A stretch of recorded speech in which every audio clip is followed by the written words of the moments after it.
All the action, all the biggest players, all in one place. Follow the action from the racetrack to the sales ring at Keeneland on closing day of the spring meet. Right place, right time, right here. Make your move at the April Selected Horses of Racing Age sale, Friday, April 25th at Keeneland. Learn more at april.keeneland.com.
This is Friday today at Keeneland, here at Keeneland Racecourse. Scott and Gabby with you. Very chilly afternoon, or not quite afternoon yet. It's only 11:30 Eastern time, but some of the briskest conditions that we've encountered thus far this spring meet. It's chilly. It's wild. You and I were talking earlier. Yesterday was, I would say, the most beautiful day of the meet thus far, and today is probably the coldest day of the meet. I know they were calling for some really chilly weather last weekend, but honestly, it's damp, and it really hits you to the bone today. I can't feel my toes. Yeah. We got hand warmers. We do have hand warmers. I've got about 4 layers on. But we're set. We're locked in on a big day of racing. We're going to get to a lot here on today at Keeneland. It is College Scholarship Day. $40,000 in total of college scholarships being presented by Keeneland, the KTA, as well as Lanes End Farm. So make sure you take advantage of College Scholarship Day for the full-time students that are joining us here this afternoon. Pick 6 carryover, 2-day carryover. This thing carried after 3 legs of the pick 6 yesterday after the book sprung that massive upset, which we'll show you in a moment. So $211,734, races 5 through 10. It includes the co-features on the day, or the 2 stakes races, the feature being the Grade 1 Maker's Mark Mile and the FanDuel Limestone. So pick 6 excitement, looking forward to that. How did we get to this point? Let's go back to race number 4 from yesterday. This was no surprise. Troubleshooting on the grass for the first time. Put together a very, very nice effort. Your best angle for the team of Edgar Morales and Team Foley. Had a beautiful turf pedigree, and this horse looked so sharp yesterday, too. So tip of the cap to Greg Foley and his team. D-Book, this was the horse that really changed everything in the pick 6. 54-1, and full credit to Reylu Gutierrez, who celebrated with a nice hug for D-Book after the race. He gunned it out of the gate, and that made the difference. 111.20, 44.74, 1996. That was a good year, by the way. Were you born in 1996? Crown Imperial.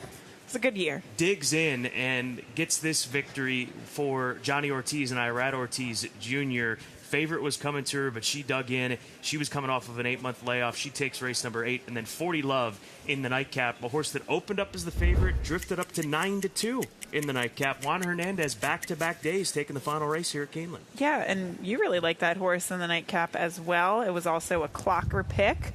And as it stands right now, Flavian Pratt still aboard the jockey standings with 9. Brad Cox still atop the trainer standings with 5. So that is a look at the trainer jockey standings coming in to this Friday. Let's check in with WKYT for the weather forecast for Friday.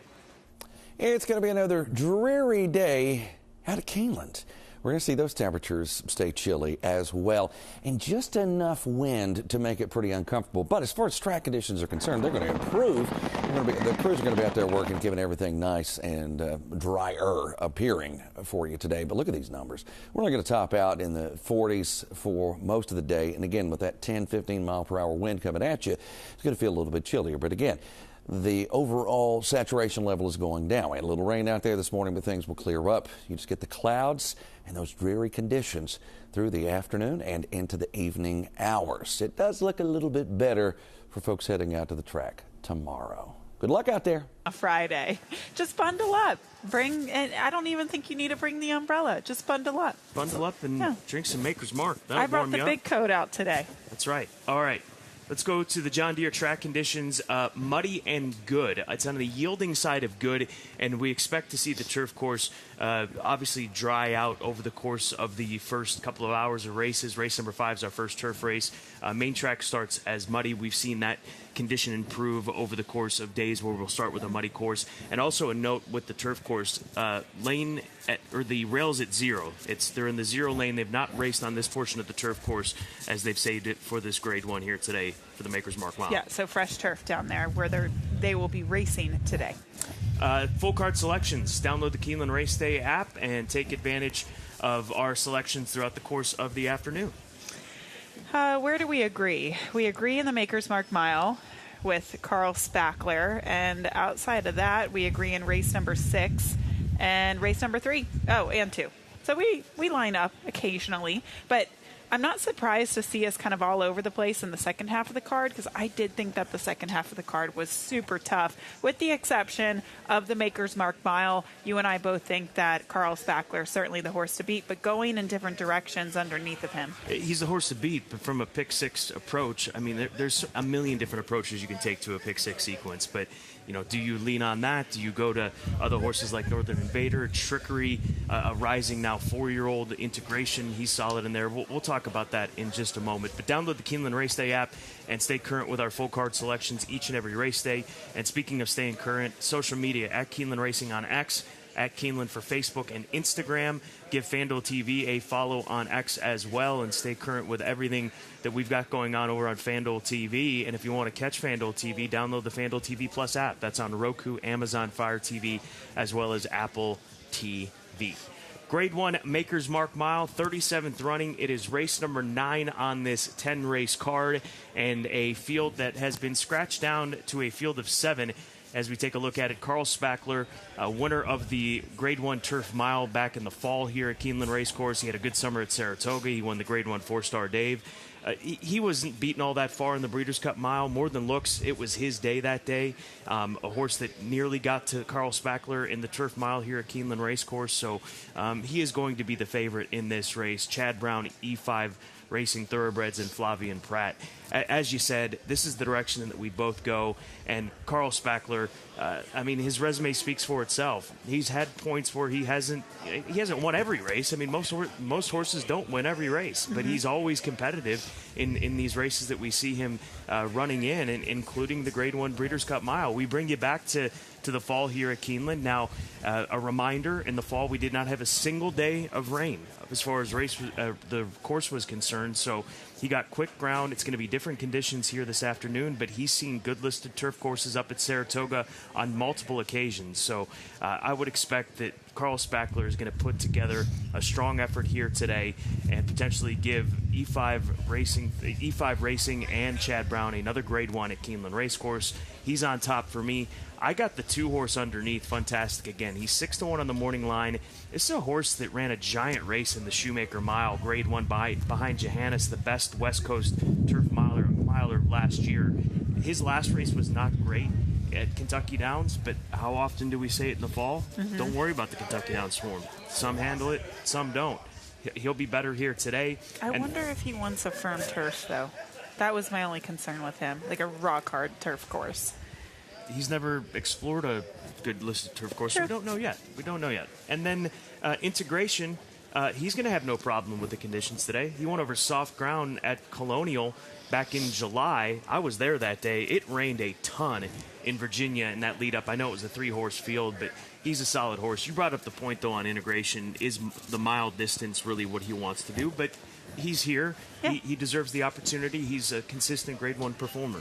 I think the mile distance on the turf in this turf division, it's almost like a specialist distance. I think if you go a mile and an eighth or a mile and a 16th, that's nothing compared to the flat mile, especially here speed. At Keeneland. I mean, it's about speed, right? For sure. And I think that's why we've seen Carl Spackler be able to win all these races.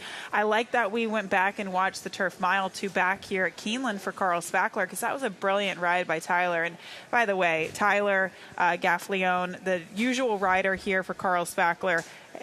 If he's watching at home, hope you get better soon. We're thinking about you. But Flavian Pratt obviously picks up the mount on him. And that was a difference-making ride that day, because More Than Looks was gaining on him late. But he has so much more natural speed. He's hard to beat in these types of races. So, again, I went to him on top. My second selection, though, is Silent Heart. We'll take a look at his last race. This was in the Canadian turf, going a mile and a 16th down at Gulfstream Park. He was the beaten favorite in this race. Kind of ranged up, looked like he was going to win, and then he flattened out. I think this horse is very good at the distance of 1 mile. His best race was 2 back against Allowance Company, and he beat a horse by the name of Strong Quality, who obviously is a nice turf horse for Mark Casse. I think this horse, obviously, he's not tested at the grade 1 level. He is tested at the graded stakes level. He's going to have to take a huge step up in class. But I like his speed, and I think he might be able to work out an ideal trip at the flat mile. And then the 3 is going to be the third selection, Trickery. He just might be up against it. I feel like he's going to get the same trip as More Than Looks got in the turf mile, where he's going to be rolling late. And I don't know that he can catch the speed of Carl Spackler. That's our thoughts. Here's Tom Leach for more on the Maker's Mark Mile. Northern Invader comes off a lifetime best 98 Beyer speed figure in a win down at Tampa. Jose Ortiz was the regular rider on this horse last year, and he knows what it takes to get the best out of Northern Invader. And get him to relax, definitely. He's a little headstrong, and he wants to do too much early. And if you get him to relax the first quarter of a mile, he's going to give you a huge effort. You were on him for one of his workouts down in New Orleans this winter. Did you feel anything different from last year? No, yes, same kind of horse. He grown a little stronger.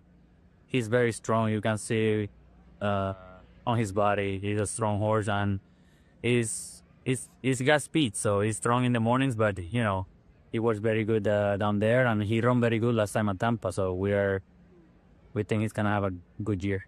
Trickery hasn't been out since last October when he put in a subpar run here at Keeneland. Trainer Graham Motion thinks he ran the horse maybe one too many times, but the horse is primed and ready to fire in his 4-year-old debut in a race that Motion's been pointing for since that day at Keeneland. Yeah, I mean, look, this is a race that I've been pointing for a while. We gave him a break. I felt like he'd earned a break at the end of last season, so we freshened him up at Fair Hill.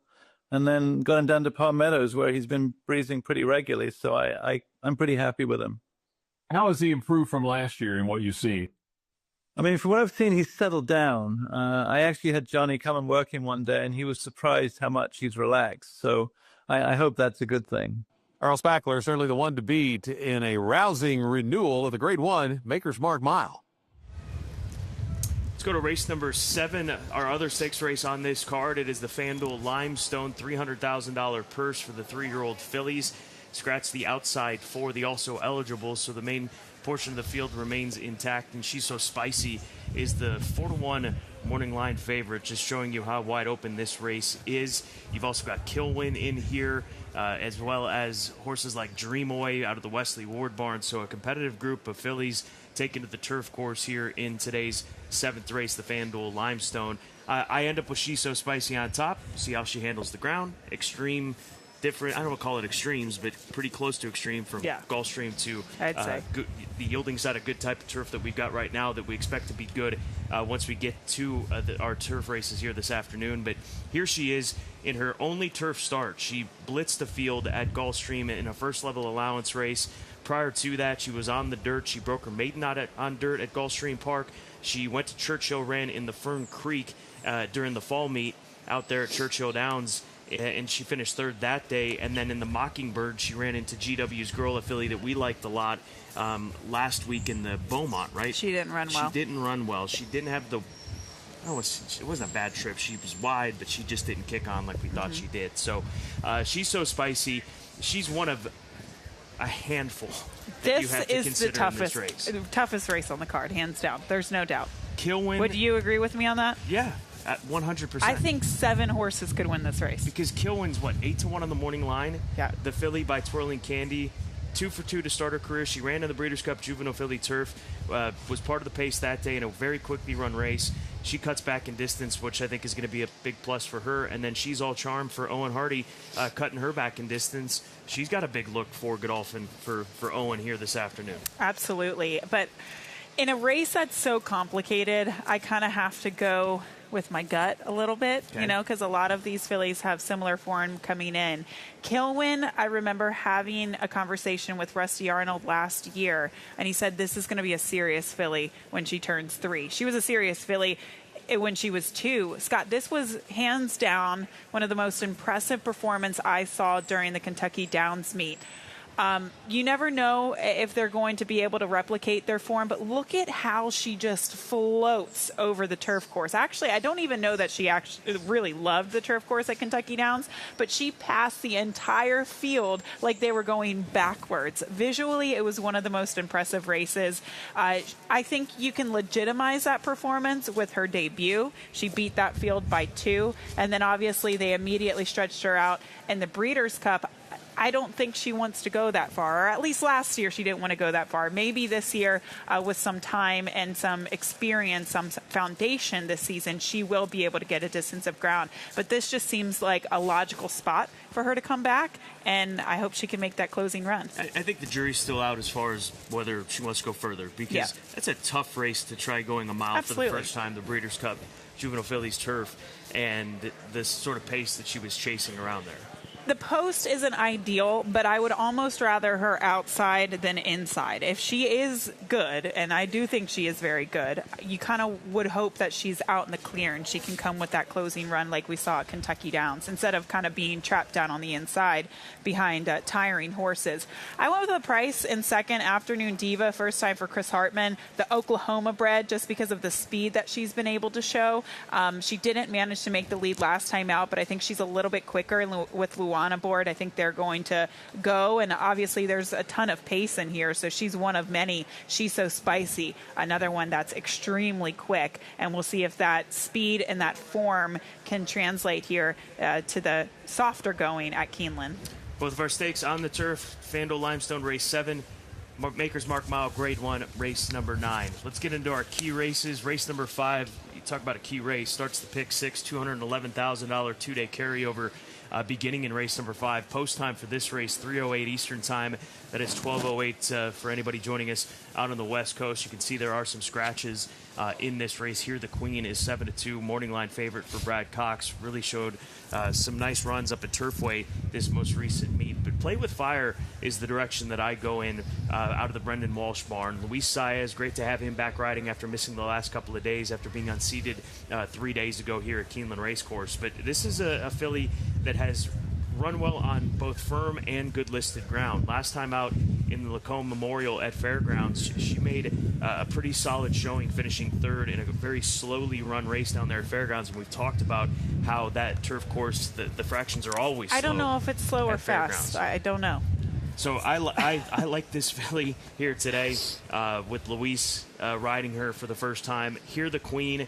I think you've got to respect her and the fact that she's made her way, right? She won I believe one of those auction restricted races at Tampa or at Turfway, and then that got her eligible for the starter 50, and now she's on to the big time here today at Keeneland in an allowance race, trying grass for the first time. And then the number 7 horse, Minnesota Money for Kelsey Danner. I think that this is a Money's filly that you've got to respect off of her most recent win and maiden win at Turfway Park. She should be a pretty decent price. So 5-4-7, my key race, race number 5. You're forgetting a really important horse. A really, really important horse. In this race? If you're betting the pick 6, what did I do? You better use the 3 Pressure. She's going to be my top play. Just take my advice. Last time out, she ran at Turfway Park. I'll talk about that race in a minute. But this is a look at her race at Keeneland against Allowance Company, where she nearly won at 32-1. That was her turf debut. She posted a 70-buyer speed figure for that. She came back to legitimize that race in the Tepin Stakes at Aqueduct. I know she didn't win, but she was part of a close finish that day. She lost by 3/4 of the length. She beat 5G in that race, who's a very, very nice 3-year-old filly. Last time out, I went back and watched the race because I was like, man, that was disappointing. She was down behind inside of horses. And look, synthetic isn't supposed to kick up. That's the whole part of it. It's kind of similar to turf races in that if there is kick up, it kind of hits a horse in the chest. Whatever was going on that day must have been related to the weather, but it was kicking up in her face, and she looked so miserable behind horses. And then once she finally got out into the clear, she started to pick up the pieces. So I would completely draw a line through her last race. She comes back to a turf course we know she likes, and I do think that she is really, really good in here. You've shut down my hopes for the entire day. Why? I mean, I don't have my top 3. I turned in a pick 6 ticket. Oh, no. I don't have Prussia. Oh, no. Well, there's still time to change. There is. To add. That is our look at race number 5, Keeneland Sailgrad Spotlight. Let's go to race number 8, maiden event for 3-year-old fillies. And how about Snow White, $250,000 Keeneland September Sailgrad, the year of 2023. She was hip 2305, purchased by Don Alberto Stable and Pine Racing Stables, trained by Danny Gargan. This is a filly that has Grade 1 black type. She was runner-up to Scottish Lassie in the Grade 1 Frisette at Belmont at Aqueduct. Second on debut. They ran her in the Breeders' Cup as a maiden, still eligible for these maiden special weights, even with Grade 1 black type. Snow White, definitely a contender in the 8th race here today. You want to talk more about Pressure? Yeah, let's do it. I just noticed. Yeah, she's on the clock report. She worked 50 flat over the firm going back most recently on the 29th of March, and worked with a horse by the name of Good Temper, who broke her maiden by 7 1/4 lengths at Fairgrounds at the beginning of March. Has the license to improve in her second start off a layoff for trainer Will Walden. So more love for Pressure with her workout on the turf course. I handicapped this race so far in advance. I have no idea what her morning line is, but with all of this steam, imagine that she would come down off of that. What morning line is she? She's What is 3. she? She's 6 to 1. 6 to 1 in race number 5. And then also Task Force in the nightcap, the number 11 horse, working on the 29th of March, 47-1. Worked over a fast track for trainer Peter Urton with stablemate Theismann, son of Quality Road, who broke his maiden at Turfway in January. Son of Violence hit his best stride too late in his career debut and takes a significant drop down in class. That last race is another one that gives me fits. I don't keeps you up at night. I don't know how many horses you could consider and decisions you got to make there and along the way in this pick 6 sequence. I think the Limestone is the toughest race, and then you get to the last race and it's the second toughest race. So pick 6 sequence isn't straightforward today. Keeneland Turf Pick 3, our first Turf Pick 3, at least recommendation of the meet. We've had them here this meet at Keeneland in the first 2 weeks, but you're going for a lot of coverage to begin, and then it all relies on Carl Spackler in the Maker's Mark Mile. That's right. But in the 5th race, I mentioned Pressure. I'm also going to use Ramsey Pond because I think she's kind of the proven class there, and obviously the 4 here, the Queen. She's very nice. In the 7th race, coverage. The FanDuel Limestone. I could have even hit the all button, but honestly, don't have the money. Maybe I do. What if you go Pressure all Carl Spackler? Yeah. I mean, I'm not saying change your ticket, but no, I could do that.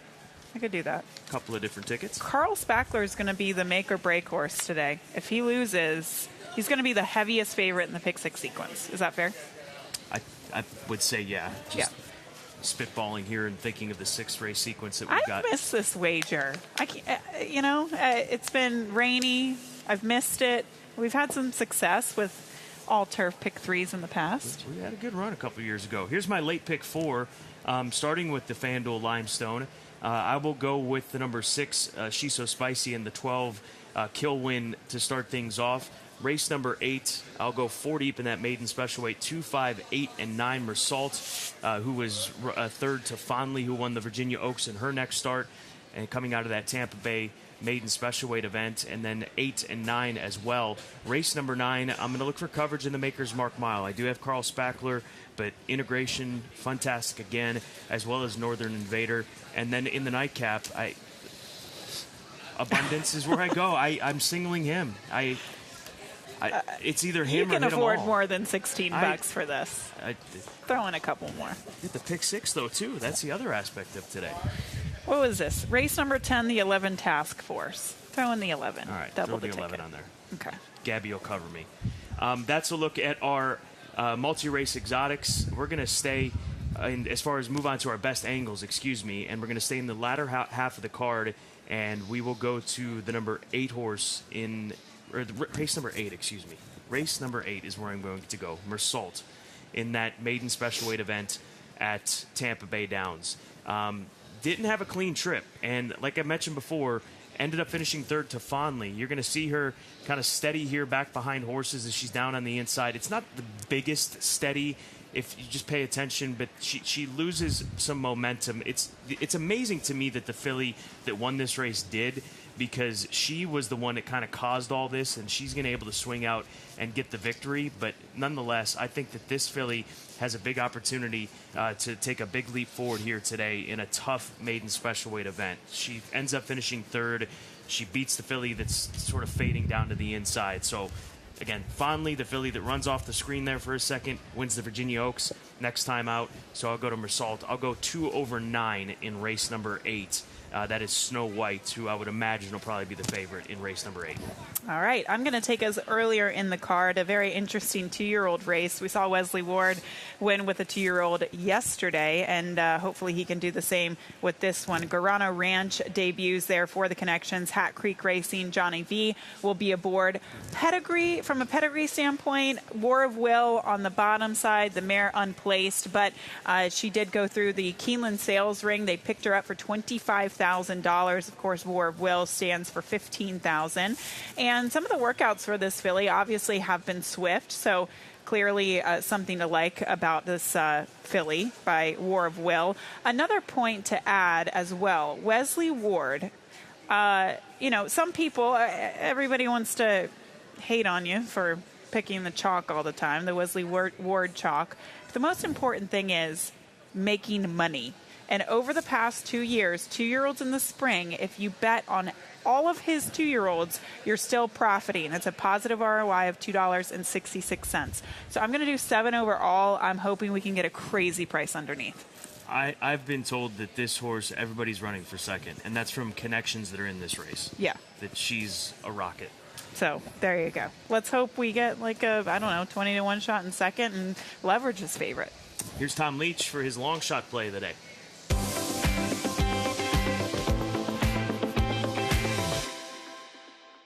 Going to race 8, it's number 6, Girls Rock. Third in the debut, but the 2 horses that finished in front of Girls Rock, I think, are both going to be stakes winners sometime this year. This horse showed speed, but really didn't throw in the towel. Loveberry's an excellent rider, but not going to get bet in this jockey colony as much as he would in other spots. So I think you'll get your price on Girls Rock. Thank you, Tom. As always, this is going to be a good day. I just have a feeling. You're dancing already. You've been in a great mood. I'm just trying to stay warm, Scott. You've been in a great mood this morning. My mouth is already frozen. It's going to be difficult to talk. You'll be fine. That's what You'll manage. For Gabby, I am Scott, and for Tom Leach, don't forget about the Pick 6 carryover, over $211,000, beginning with race number 5. We've got the Keeneland Turf Pick 3, 2 stakes races on the turf, FanDuel Limestone, and, of course, the Grade 1 Maker's Mark Mile.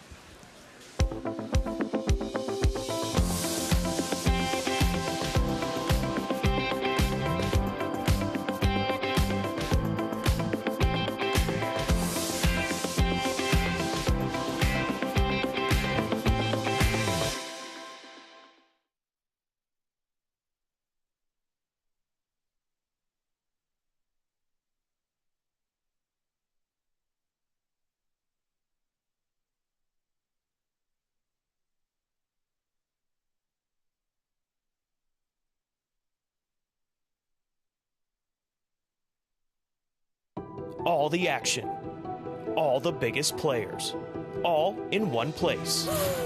Follow the action from the racetrack to the sales ring at Keeneland on closing day of the spring meet. Right place, right time, right here. Make your move at the April Selected Horses of Racing Age sale, Friday, April 25th at Keeneland. Learn more at april.keeneland.com.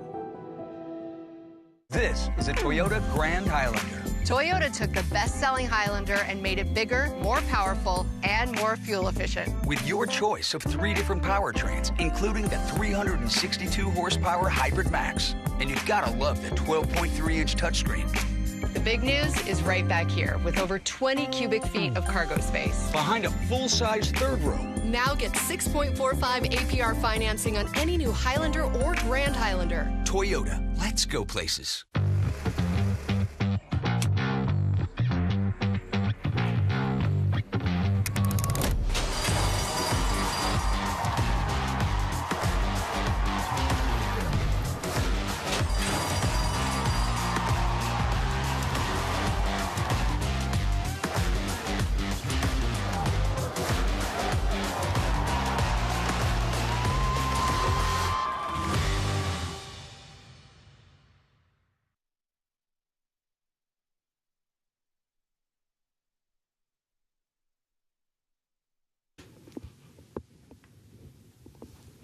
Keeneland welcomes Pause and Listen to the paddock. Pause and Listen is an all-female ensemble audition from within the University of Kentucky Treble Choir.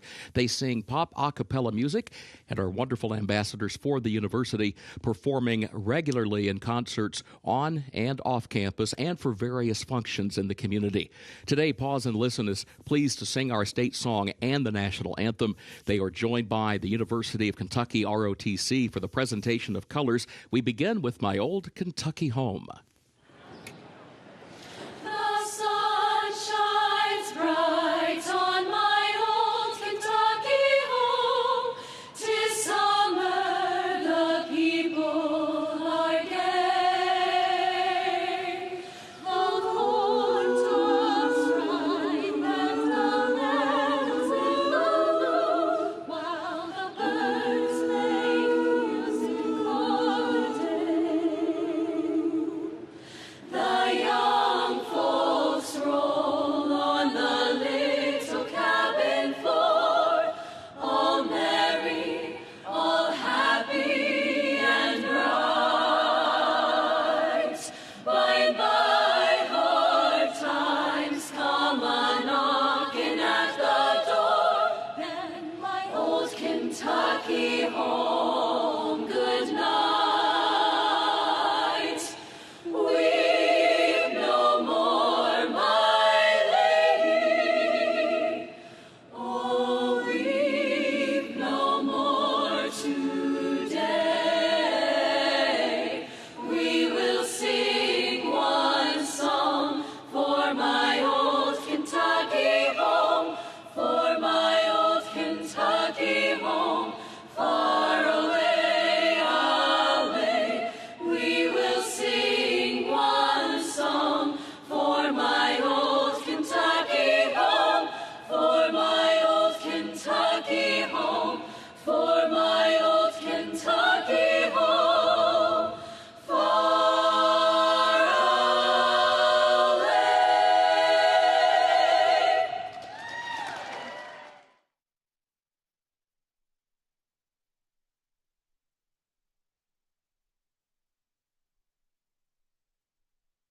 Ladies and gentlemen, please rise as you are able for our national anthem.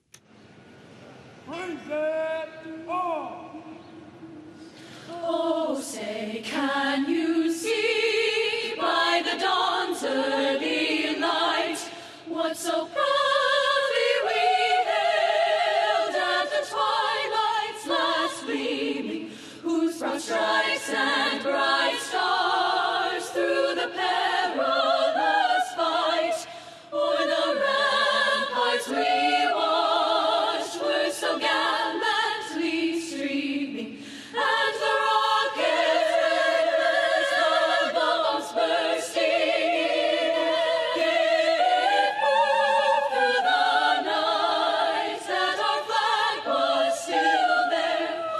Oh, say, does that star-spangled banner yet wave o'er the land of the free and the home of the brave?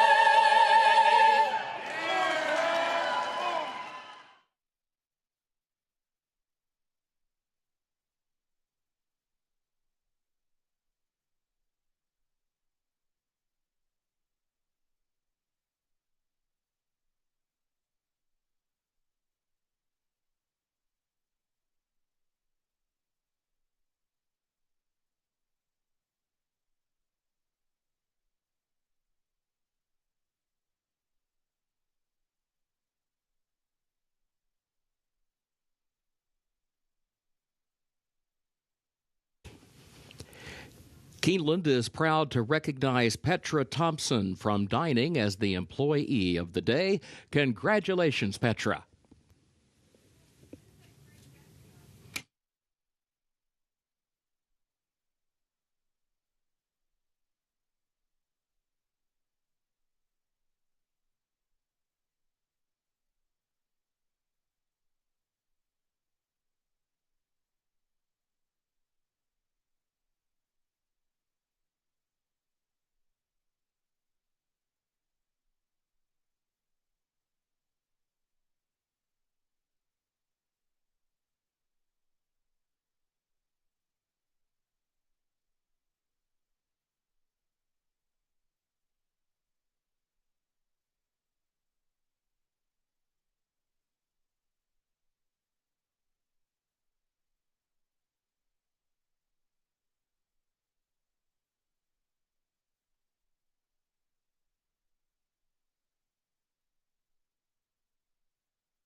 Good afternoon. Welcome to Keeneland. Time for a check of the John Deere track conditions. The main track is listed muddy. The turf is listed good.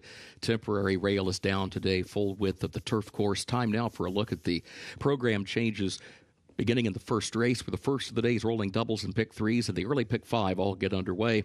In the opener, overweight, the 4 major wager, the jockey 2 pounds over. 4 major wager, the jockey 2 pounds over. Second race started the early pick 4. Scratch number 1, Satisfied Mind. Also scratch number 4, Cheekwood. And scratch the 10, Red Beretta.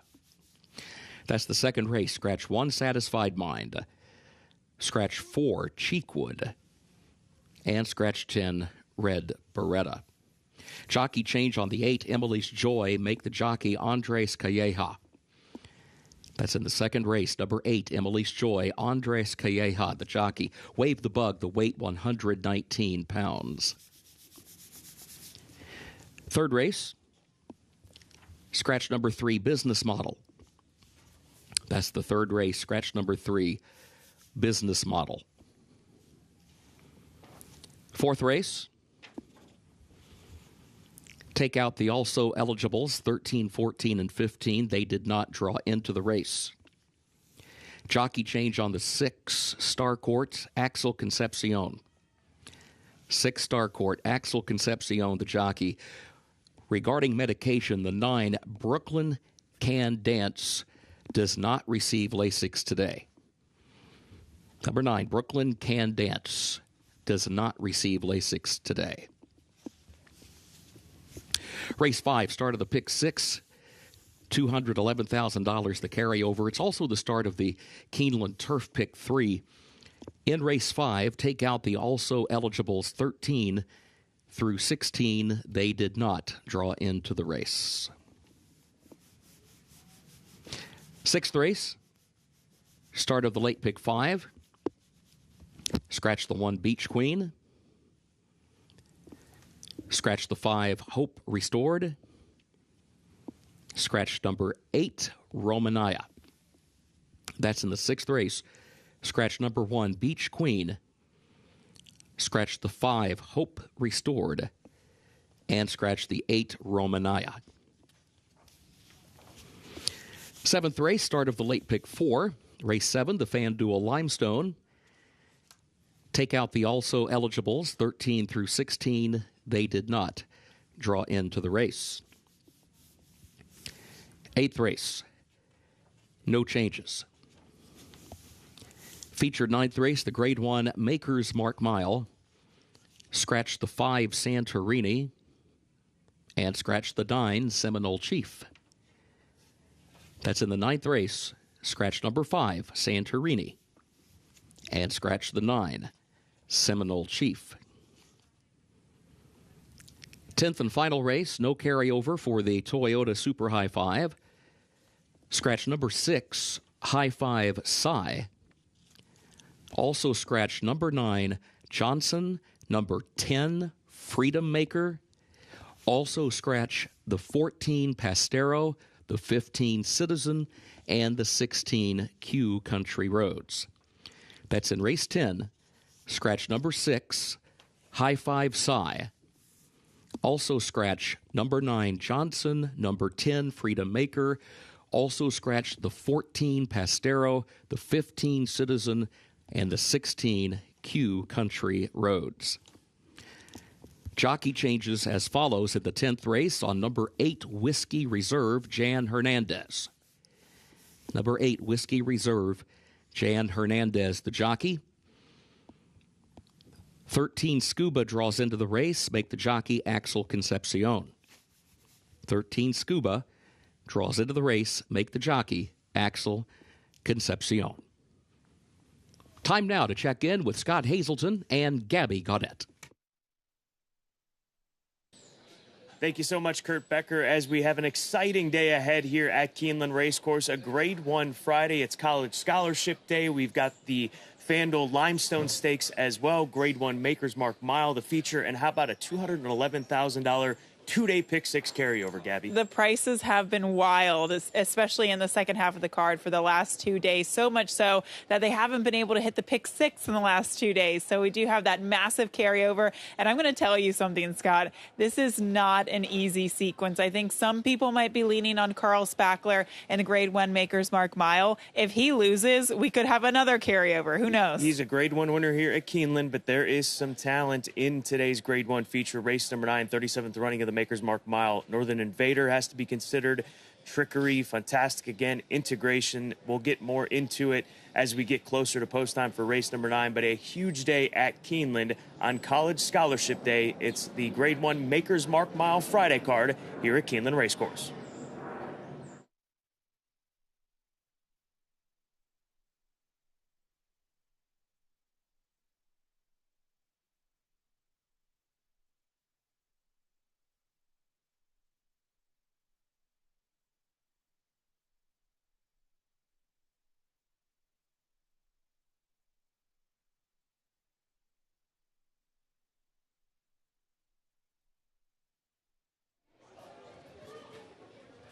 Horses in the paddock to kick off today's Friday card, Friday Grade 1 card.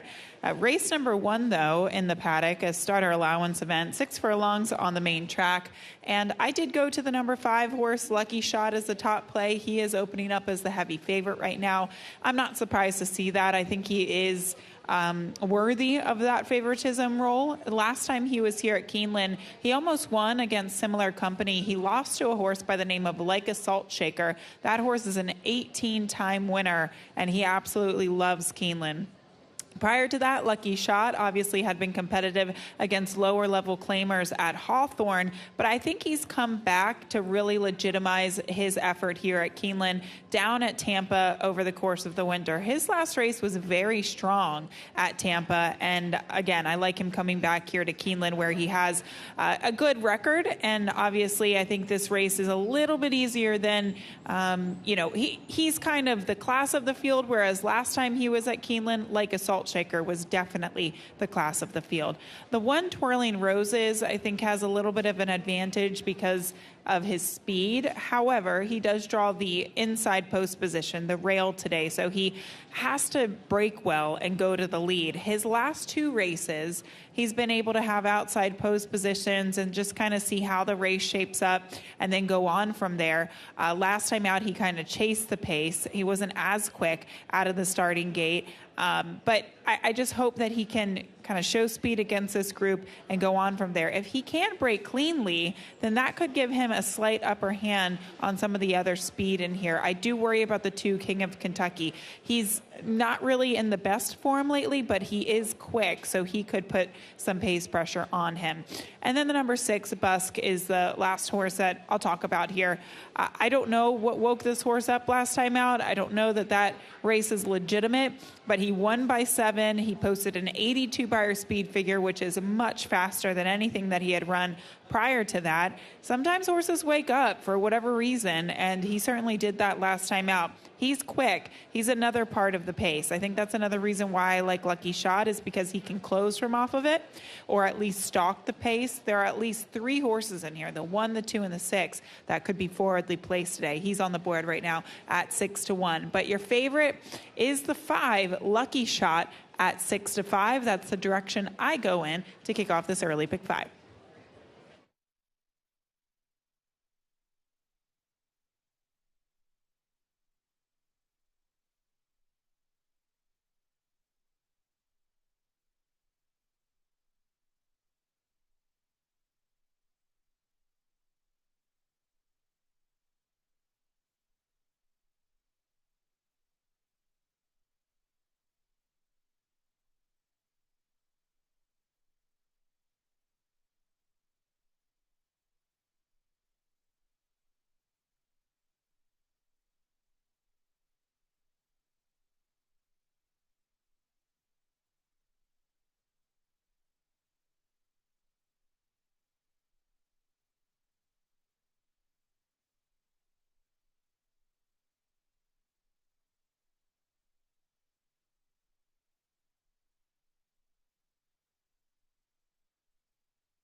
Horses are entering the track for Keeneland's first race. Starter allowance 4-year-olds and up 6 furlongs.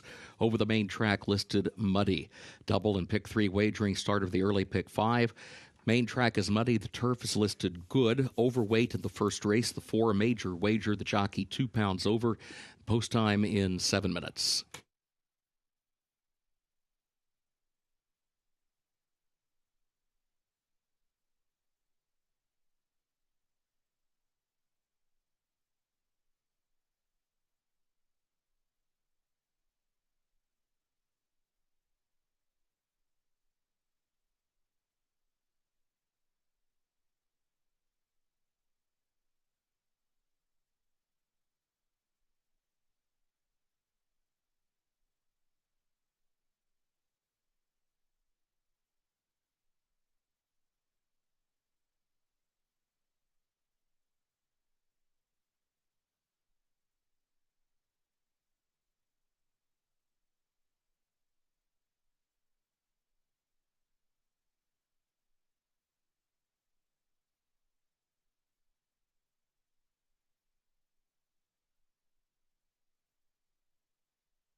So the 5 right now is your current favorite, heavy favorite at 7-5, but I thought 2 other horses looked good in the paddock. One of them is the one Twirling Roses. Now this horse does have speed from the rail. There's the presence of other speed to his outside, so that's the biggest thing that he really has to overcome.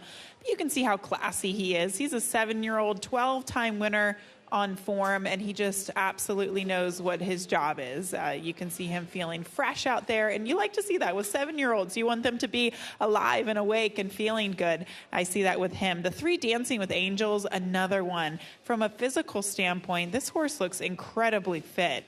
He came in off the layoff last time out to win at Delta Downs. And I really think that that did a ton of good for this horse because he looks racy. He looks fit. Again, the 3 Dancing with Angels. He was probably my favorite in the paddock. I will say that. But the reason why I didn't pick him off of his form is because Delta Downs is such a unique racetrack that form doesn't always translate to other tracks. So you kind of have to look at his form and see where he's run outside of Delta Downs and how he has performed in those races. And it hasn't been great. Now, to be fair, that has been against much tougher competition when he has left Delta Downs. So maybe this is just the right level for him. But he did look really good for Brett Brinkman. So something to consider with Ben Curtis in the irons at 9-2. But right now, your favorite lucky shot at 7-5 in the opener. Good luck.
The horses have reached the starting gate for Keeneland's first race, start of the early pick 5.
Moving into line, first race.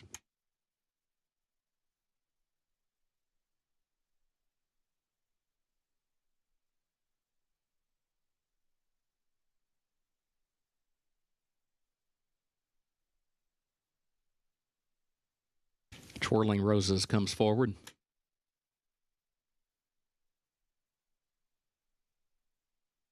King of Kentucky. Dancing with Angels.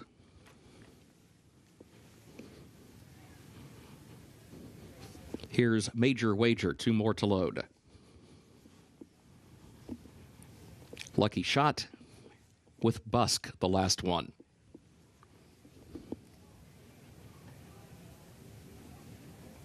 Coming forward. Goes in, they're at the post.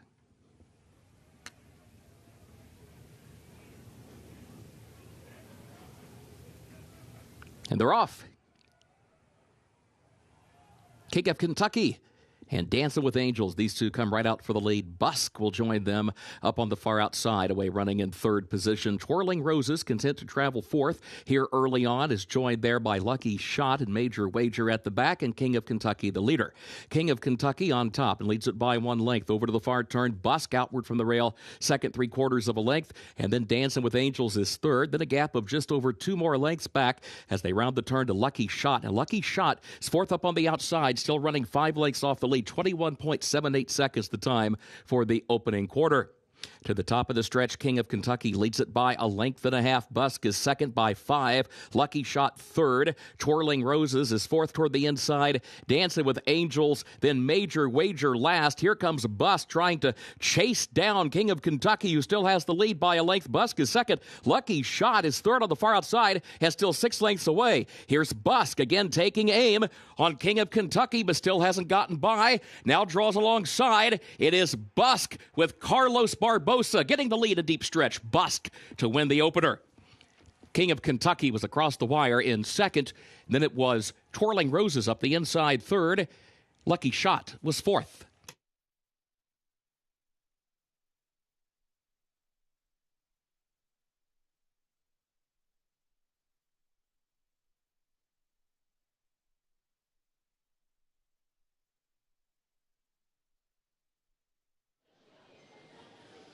Well, the favorite Lucky Shot didn't show much gate speed today, and unfortunately, he could not catch these 2 horses that just outbroke him and ultimately outfinished him. The number 2, King of Kentucky, showing a tremendous amount of gate speed. The 6, Busk, involved in that early duel as well, proving that last time out was no fluke. He clearly woke up at Turfway last time out and then comes back with back-to-back wins on form. Pulls off a slight upset here, 9-2 over 7-2 over 7-2, 6-2-1 unofficially across the finish line.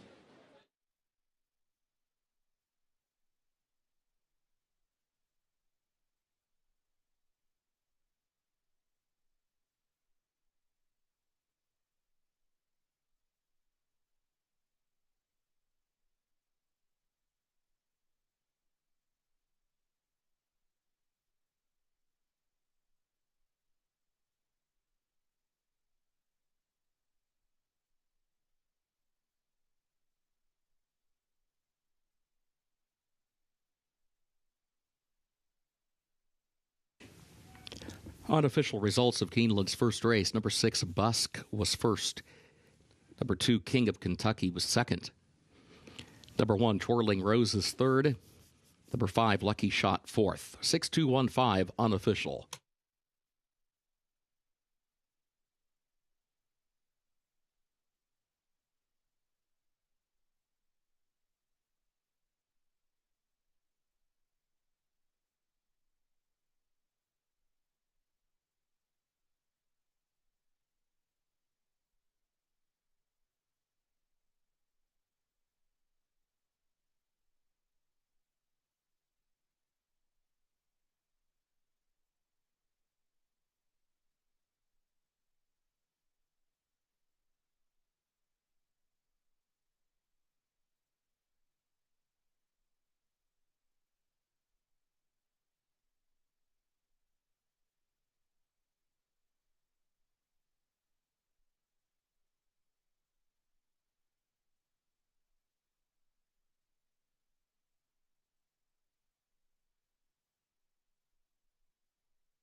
Results of the first race official. Into the winner's circle, number 6, Busk, owned and trained by Manuel Chavez, Carlos Barbosa.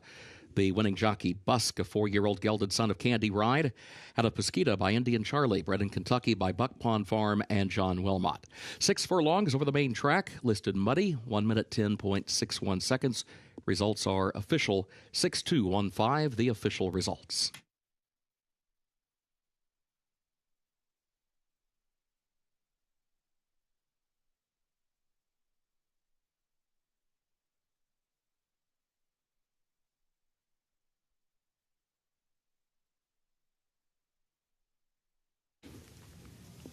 Keeneland's second race upcoming, double and pick 3 wagering. Start of the early pick 4. Main track is listed muddy, turf listed good. Scratch the 1, Satisfied Mind. Scratch the 4, Cheekwood. And scratch the 10, Red Beretta. Jockey change for the 8, Emily's Joy, Andres Calleja, the jockey. That's the 8, Emily's Joy, Andres Calleja, the jockey. Wave the Bug, the weight 119 pounds.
2-year-olds are in the paddock for race number 2 to kick off this early pick 4.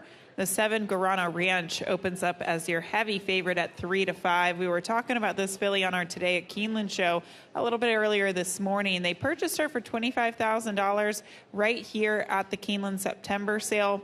And she's got a nice pedigree. She's by War of Will. On the bottom side, she's out of an American Pharoah mare. The mare, she was unplaced.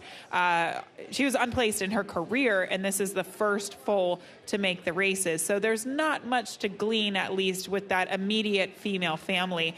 But this horse has been working lights out in the morning, and sometimes you hear the steam here at Keeneland, and it does sound like this one is legitimate for trainer Wesley Ward. Looking at 2-year-olds over the past couple of years in the spring, and the win percentage for Wesley Ward, he already picked up a 2-year-old winner yesterday, but the barn clicks at 48%. That's insane. You don't see any trainer pretty much in any category win at that high of a percentage, and it's still a positive ROI of $2.66. So she certainly looks like the goods, and she's well posted as well. Maybe we can get some prices underneath and leverage this favorite and play a ice cold exacta perhaps. The 9 Storm Cloud Rising is a horse that I did use in second. She's 17-1. She's had a pretty consistent work tab at Turfway Park. She's a filly by Run Happy. The mare, there's really not much to say there. She was 1 for 63 in form. But Storm Cloud Rising, I'm curious to get a closer look at her and see what she's made of. You could really find pretty much any horse in this field and try to use them in the exacta. The other horse for me is the 11 Cinnamon Sugar, sent out by John Hancock. We see his horses run really well. His 2-year-olds can run well here in the springtime. This filly is by Instagram, and she's actually related to one first out winner, so you do get a little bit of that precocity on the bottom side. The only thing that I didn't love, Instagram, 2 for 62 with 2-year-old first-time starters. So we haven't seen them always be the most precocious. But there are some really interesting pedigrees in here. Let's Go, the 12 being one of them. She's actually, if you kind of go into the second generation of the family, very nice pedigree. We'll talk more about her on trackside, and I'll take a closer look at some of these horses in the paddock and report back in a few minutes. Good luck.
The horses are entering the track for Keeneland's second race, the Mockmer Hall. Maiden special weight, 2-year-old fillies, Headley course, 4.5 furlongs. Main track is listed muddy. Double and pick 3 wagering, start of the early pick 4. The turf is listed good. In this second race, scratch the 1, Satisfied Mind. Also scratch the 4, Cheekwood. And scratch the 10, Red Beretta. Jockey for the 8, Emily's Joy, Andres Calleja. Number 8, Emily's Joy, Andres Calleja, Wave the Bug, weight 119. Post time at 7 minutes.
Taking a look at some horses that offer a little bit better of a price here. The number 3, Essentially Gold. Angel Serpa was aboard just a couple days ago.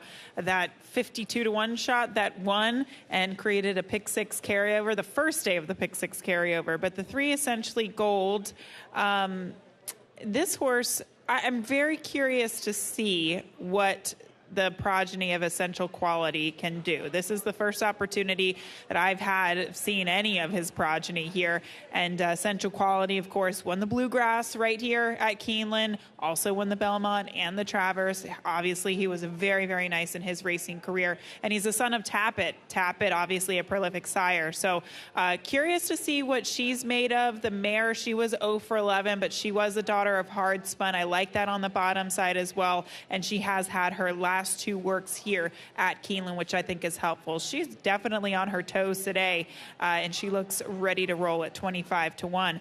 The 7, Garano Ranch, man, is she a big filly. She's not the tallest. I mean, she's not short. She's kind of average, but she is thick. She's got a huge shoulder on her. She's really strong in behind the saddle as well. She rounded out in her hindquarters. She just looks really, really strong. So I would imagine sometimes when you look at horses, 2-year-olds, especially this time of year, that are so strong behind, it usually helps them get out of the gate a little bit quicker because they have that strength in their engine once the gates open. So I would imagine that she's going to be able to show a lot of gate speed, and obviously Wesley Ward, he trains them to do that as well.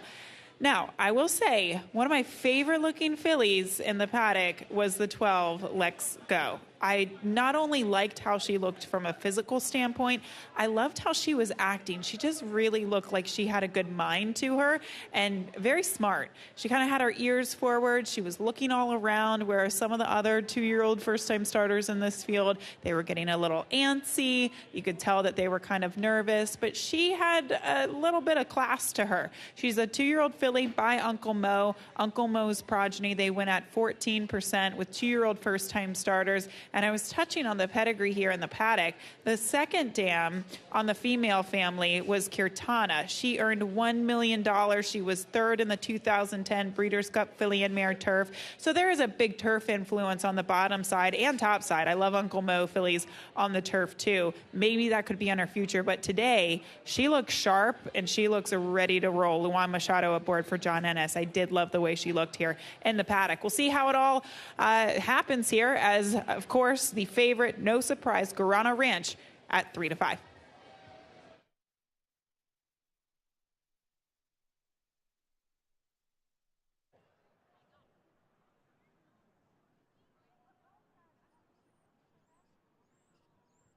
Looking ahead to Keeneland's 10th and final race. In race 10, scratch number 4, Diver. Keeneland's 10th and final race, scratch number 4, Diver.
The horses have reached the starting gate for Keeneland's second race, the Mockmer Hall, start of the early pick 4.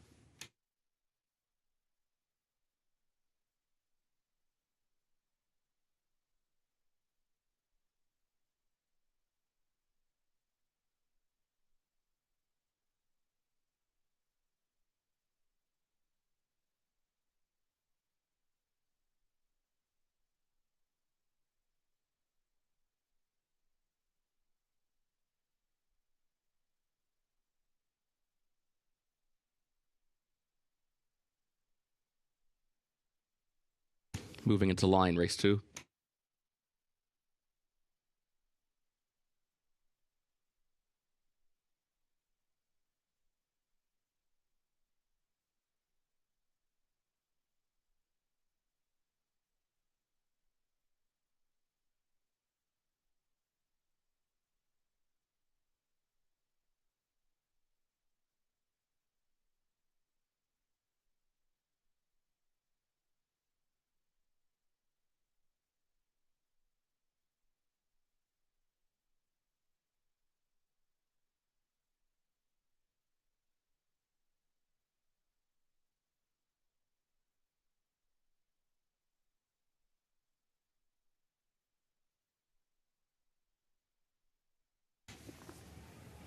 Folk Song goes in along with Storm Cloud Rising. Here is Cinnamon Sugar.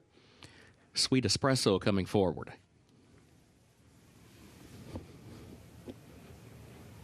Let's Go, the last one.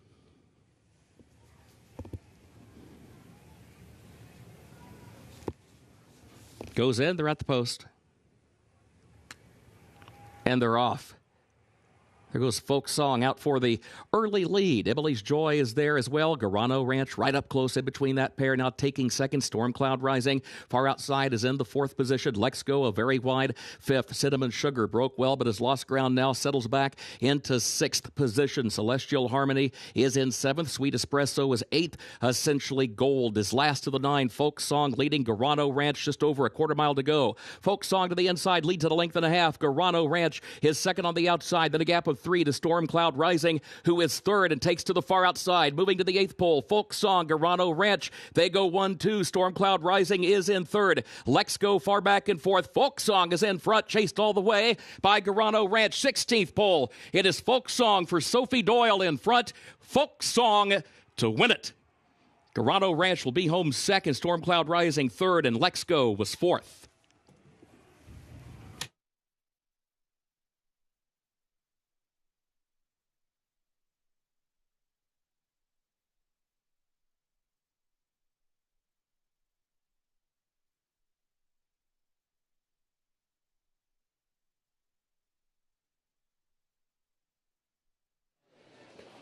Folk Song, very impressive here today. Immediately when the gates opened, this horse showed a lot of early speed. The 7 Garano Ranch was pretty much glued to her throughout, but she found a second wind here coming down the stretch and completely turning back the challenge that the 7 Garano Ranch gave her the entirety of the race. She gets the win at 6-1. Your favorite finishing second at 1-2, and a nice price there in third at 26-1, 5-7-9 across the finish line for race number 2.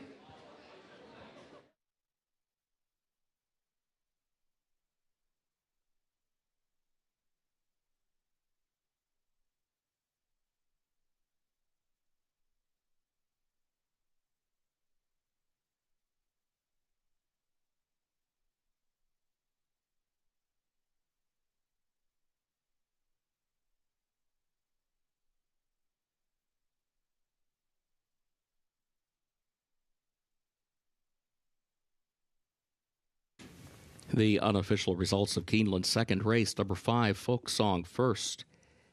Number 7, Garano Ranch was second. Number 9, Storm Cloud Rising, third. Number 12, Let's Go, fourth. 5, 7, 9, 12, unofficial.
Moving into the winner's circle for Keeneland's second race, the Mockmer Hall, the unofficial winner, number 5, Folk Song, owned by White Pine Thoroughbreds of trainer Justin Wozinski. Sophie Doyle is the winning jockey. Folk Song, a 2-year-old filly by More Spirit out of Make a Toast by Cuvée. Winner bred in Kentucky by Spotted Pony Stables, LLC. Results are now official. 4.5 furlongs and 52.76 over the muddy main track. 5-7-9-12, the official results.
In the winner's circle, the Mockmer Hall Trophy presentation to the connections of folk song.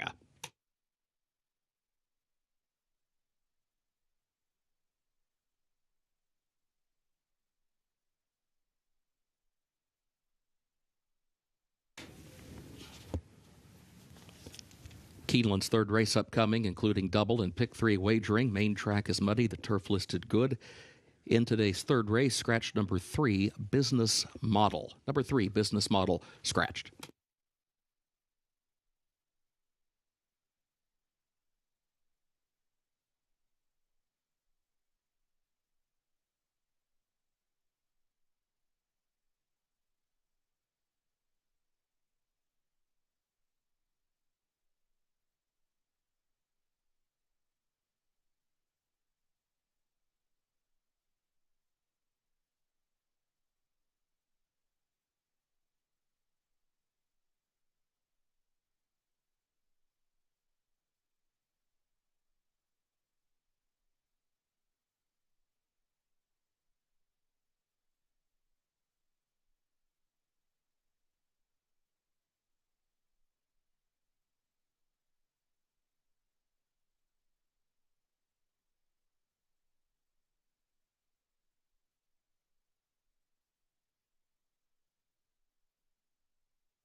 Race number 3 is up next, an open $16,000 claiming race. And I go to the number 8, Papa Yo, as the top selection here for trainer Chris Davis. Good to see Luis Saez back on board this horse and back in the saddle today after taking the last couple of days off after being unseated in an incident a few days ago. The 8, Papa Yo, last time he was here, he ran really well. At first, I was a little bit worried whether or not he could go the mile and an eighth distance, because mile and an eighth plays a little bit differently here at Keeneland than the mile and a 16th. But he won that race so impressively. Now, unfortunately, he has not run well in his last 2 starts, but they gave him a bit of a beat after his last race and it being so disappointing. And now today, I think he is in a position to control. I don't see any other horse in here really being fast enough to go with him. Maybe the 6, Ransomware, but the good thing about Papa Yo, even in that last race here in the fall at Keeneland, he sat off the pace and he still went on to win by 5. So local experience, local success, I think is very important. And he's pretty much trying to do the same thing that he did back in the fall. The 8, Papa Yo, will be the top play for me. As we go to the 1, Tiger Moon for trainer Lindsay Schultz. This horse has also been given a little time since early February. He went against $30,000 claimers down at the fairgrounds. I just think he doesn't really have a ton of speed, so obviously the mile and an eighth distance will help him, but he's really going to have to get going. I think sometimes these 2-turn races on the main track at Keeneland, it's hard for these horses, especially if the inside paths don't open up and you have to angle wide and come with your closing run. It's just a hard way to win 2-turn races at Keeneland, but I do think the class is there. Obviously, another drop in class should put this horse in the right spot. And then number 9, the 9, Liam the Brave. He's been running on the synthetic for the past several starts, but I kind of look back to his race at Churchill Downs back in November and even in October. He was facing open 25, open 12-5 claimers. Those races can come up pretty tough, and I actually really like him getting the mile and an eighth distance today. He's not the fastest horse, and I think the 1-turn mile at Churchill Downs, he gets so far out of it, and he has no time to make up that ground. So I think with the presence of pace, if the pace does happen to come back to him, look for Liam the Brave to be picking up the pieces late at a big price. Really, it's one of those races where I like the 8. The 8's not been in great form in the last 2 races. This could open the door to some prices. We've seen that in claiming races a couple of times over the past couple of days here at Keeneland. That's kind of what has created so many prices in the past few days, even in the pick 6 a little bit later today with that huge carryover. But yeah, this one, it's pretty much 8 or all for me here, as this race, obviously pick 3 wagering is available as they will be heading out to the main track at the distance of a mile and an eighth for this open $16,000 claiming event. 16 minutes away from the next.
The horses are entering the track for Keeneland's third race. Claiming race for 4-year-olds and up, the price $16,000, a mile and an eighth over the main track. Listed muddy. Double and pick 3 wagering offered here. Scratch number 3, business model. Post time at 7 minutes.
Horses have reached the starting gate for Keeneland's third race.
Moving into line, third race.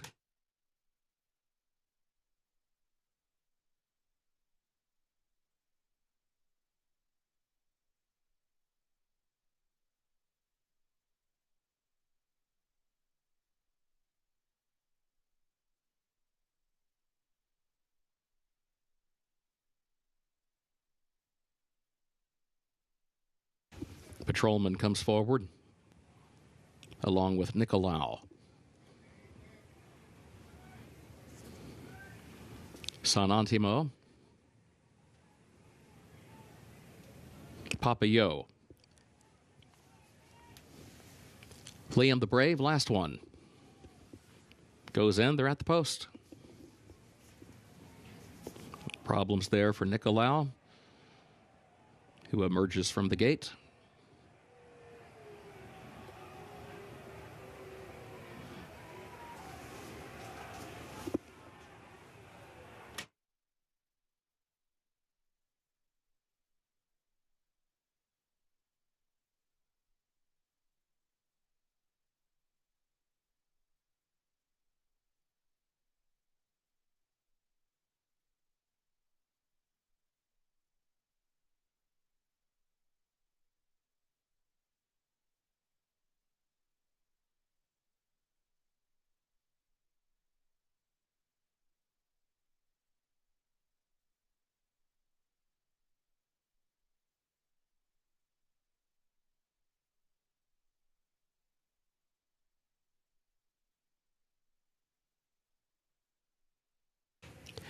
Nicolau has been examined and cleared to move back into line. Goes in at the post. And they're off. There goes Nicolau. And there goes Papillot. Papillot moves by for the early lead. San Antimo goes second. Problem shortly after the start for Ransomware. Ransomware unseating the jockey shortly after the start as the field heads down into the first turn. Papillot has the lead by a half length. Love Me Not is second by 3 lengths as they move around the turn. And then San Antimo is racing in third position. It's followed by Tiger Mo, who's fourth toward the inside, and Liam the Brave, who is fifth up on the outside as they exit the turn and onto the backstretch. And then further back, Patrolman, as they head up the backstretch with Nicolau trailing the field. The opening quarter was 24.36 seconds.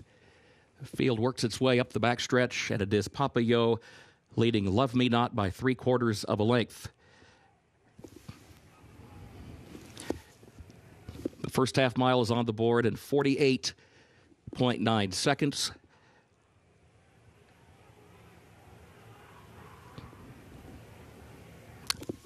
More in just a moment.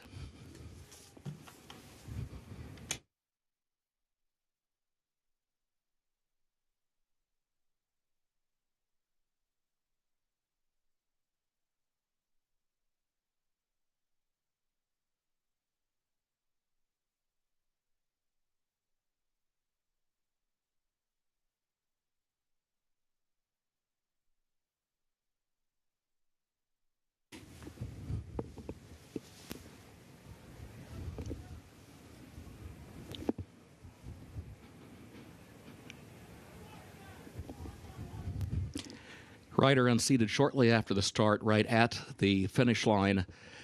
Outriders have alerted the rest of the field. The other jockeys have pulled up their horses around the far turn into the stretch. More info in just a moment.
Keeneland's third race ruled a no contest by the stewards for the situation described earlier. More information in just a moment regarding wagering on the third race.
Once again, hold all tickets. Race 3 declared a no contest. Hold all tickets.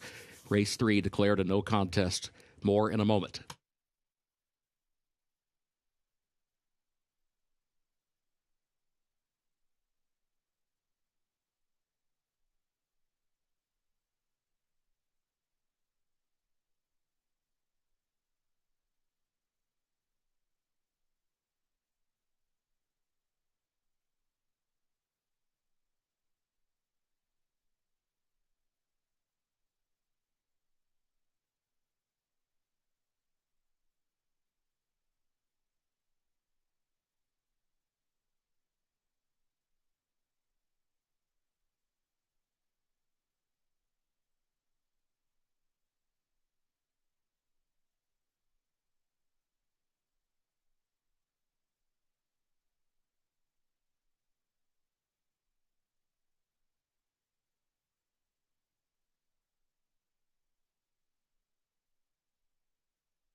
Ladies and gentlemen, your attention, please, from the Mutual Department. All wagers that began in the third race and all wagers inside the race are refunded.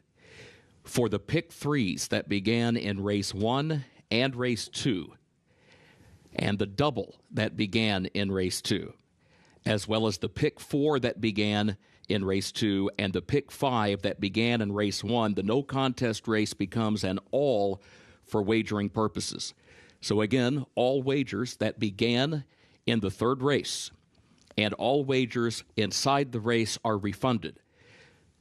Separate from that, for the pick threes that began in race 1 and race 2, as well as the doubles that began in race 2, the pick 4 that began in race 2, and the pick 5 that began back in race 1, the no contest becomes an all for wagering purposes.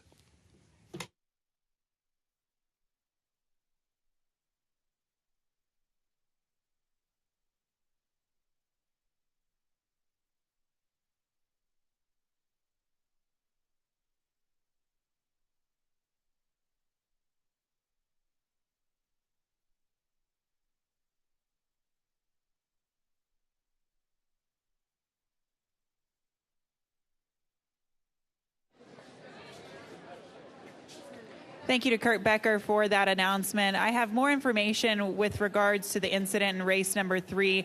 The number 6 ransomware did walk back to the barn, and jockey Santo Sanger is currently being evaluated by UK Healthcare, as we just heard from Kurt Becker moments ago. With the race being declared a no contest, this will obviously affect those wagers.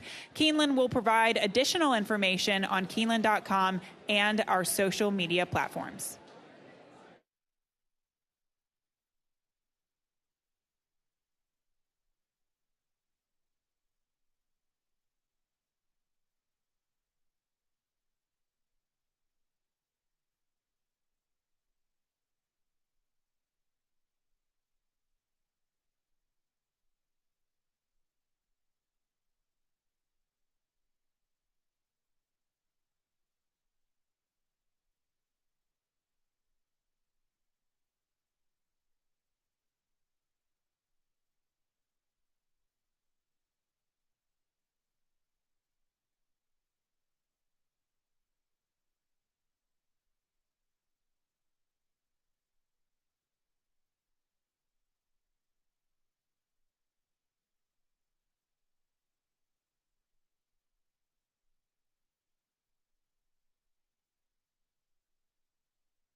Horses are entering the track for Keeneland's fourth race. 7 minutes till post. $20,000, the claiming price for fillies and mares age 3 and up. 6.5 furlongs over the main track listed muddy. Double and pick 3 wagering. A reminder that the jockey of the 6 star court is Axel Concepcion. Contrary to the program, no Lasix today for the 9 Brooklyn Can Dance. Take out the also eligibles. They did not draw in 13, 14, and 15. Post time at 6 minutes.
Horses are warming up on the track for race number 4. Number 6 is going to be the top selection for me in Star Court for Dennis Robertson. This horse, I don't know that you can glean much from some of the horses that she was competing against at Mahoning Valley. But if you look at her races at Churchill Downs prior to that, she was actually keeping up with decent competition. I think this is the right level for her. Obviously, she faced Allowance Company in the last 2. But Claiming Company in Kentucky, I think, is kind of the right spot for her. And this is a crazy price on her at 17-1. I especially like the fact that she does have the ability to show some early speed. Number 9, Brooklyn Can Dance, is another horse that I'll use here, coming out of tougher races at Turfway Park. But she did debut against maiden $50,000 claimers back in December, and she managed to beat that group. Blinkers going on her today should make her even more sharp. And then finally, we get to the 3, Mustang Lady. She's 1 for 21 coming into this race, but she is your current lukewarm favorite at 4-1. As her dirt form in Kentucky prior to even those Turfway tries were good, but she might be up against it from a pace standpoint. I didn't think there was going to be a very fast pace, and she has no early speed whatsoever, so she'll need that well-timed move to close from off the pace. This is a wide-open betting race. I think you can make a case for several horses in this field. One of the more competitive races on today's card. We'll see if it leads to a big price. 3 minutes out from race number 4.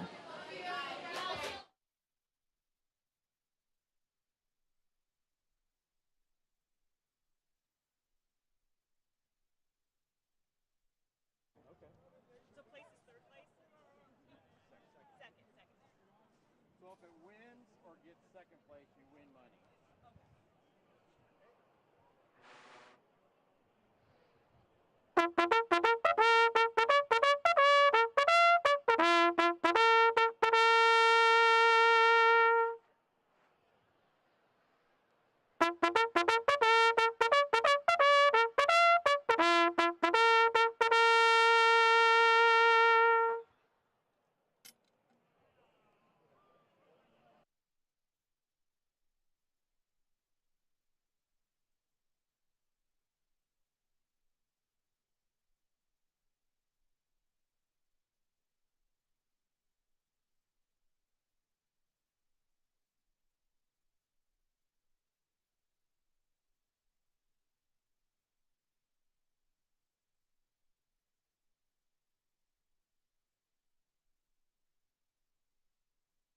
Horses have reached the starting gate for Keeneland's 4th race.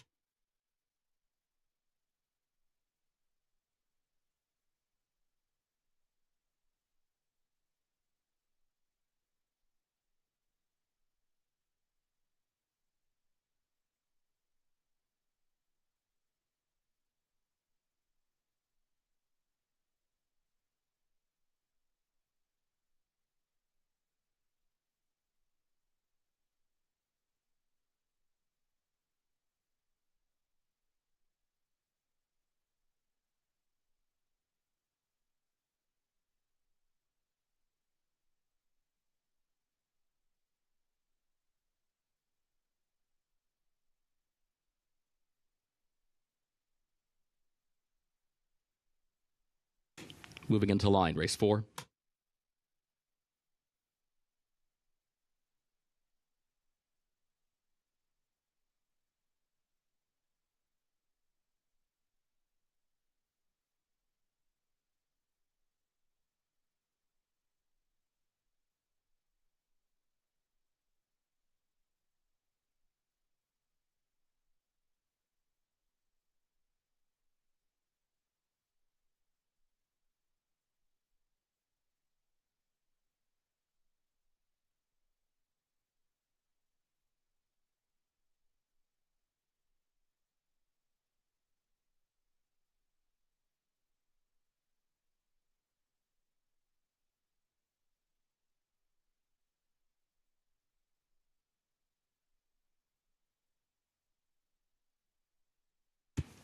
Brooklyn Can Dance moves into line. Ginger and Spicy, Tammy's Cruiser.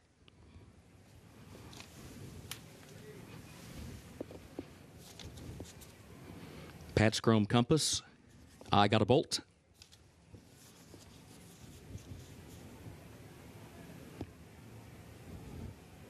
Starcourt.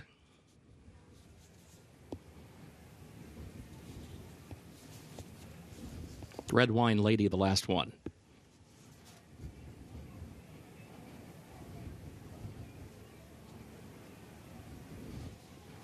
Goes in, they're at the post.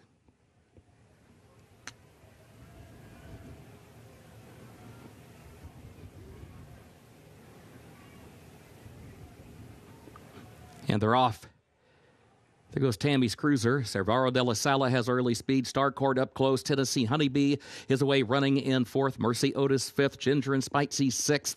Brooklyn Can Dance comes away in 7th. Red Wine Lady is 8th up on the far outside. Rare Ruby is in 9th position. And then Pat's Chrome Compass, who's 10th in between horses, followed by Mustang Lady 11th against the rail and running 9 lengths off the lead. I Got a Bolt is last of the 12 as they enter the far turn. Cervaro de la Sala has the lead by 3/4 of a length. Tammy's Cruiser moves up to the outside of Starcourt and takes second now by just ahead. Brooklyn Can Dance is 4th in position here, just over 2 lengths off the lead around the far turn. Ginger and Spicy is in 5th. Tennessee Honeybee is 6th. Looks for some running room down toward the inside. 5 lengths off the lead. Has to switch off the rail and go toward the outside. There's a 1/4 mile to go. Cervaro de la Sala has the lead. Tammy's Cruiser is second up on the outside. Starcourt is 3rd, changing lanes toward the far outside. They move by the 8th pole, and Tennessee Honeybee is still 4th, now taking 3rd. Tennessee Honeybee trying to pick up the leaders, but running out of time. Cervaro de la Sala has a narrow lead. Tammy's Cruiser between horses. Tennessee Honeybee still 3rd. They're already past the 16th pole.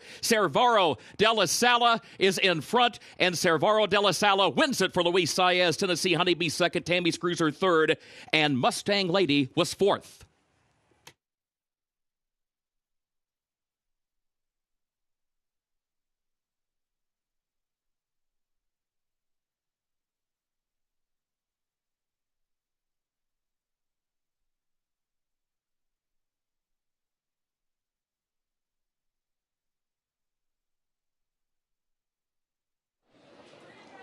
Cervaro de la Sala started her career off actually in England, and she ran well over there, but she hadn't been able to pick up a win stateside in 2 starts. She finally gets the job done here today with a nice aggressive ride by Luis Saez back in action today. She gets the win at 7-1, 7-1, 10-3 unofficially across the finish line for race number 4.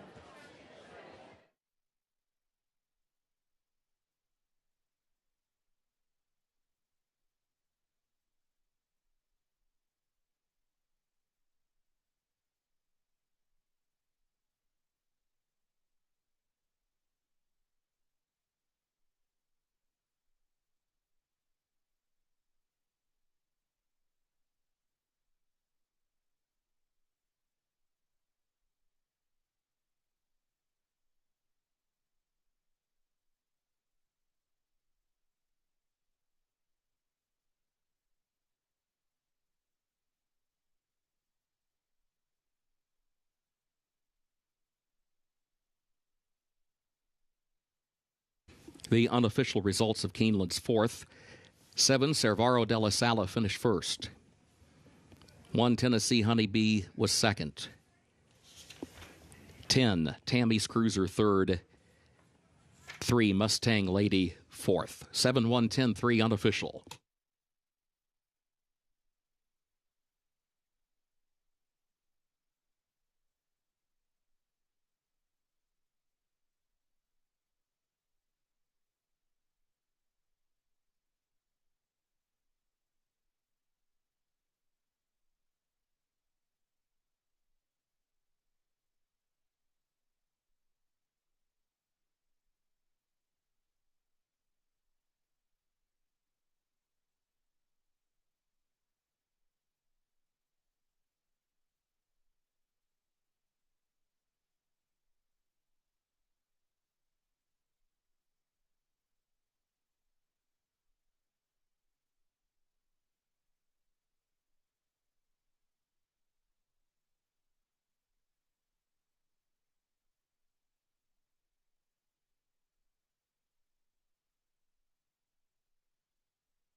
Moving into the winner's circle for Keeneland's fourth race, the unofficial winner, number 7, Cervaro de la Sala, owned by Triple Trio Thoroughbreds of Joshua Reyes, owned by Cheryl Doyle, also owned by Robin and Charles Castle, Carl McEntee, and owned also by trainer Anna Mia.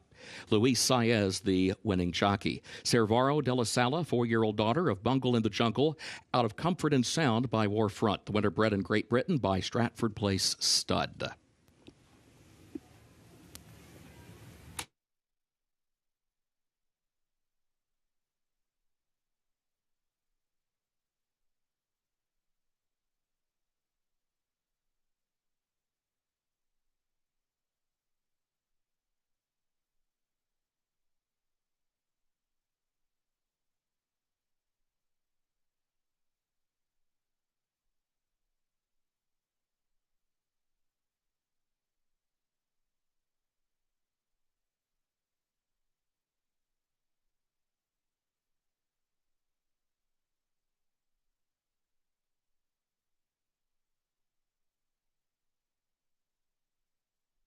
Fourth race, results official.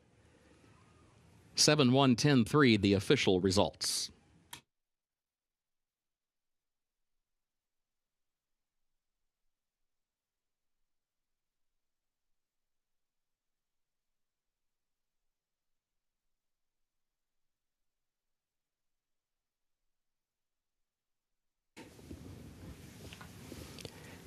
Keeneland's fifth race upcoming, including double and pick 3 wagering. Start of the pick 6 with that $211,000 carryover. Start of the Keeneland Turf Pick 3 made up of races 5, 7, and 9. Temporary rail is down today. Full width of the turf course. It is a turf listed good. In race 5, take out the also eligibles 13 through 16. They did not draw into the race.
Race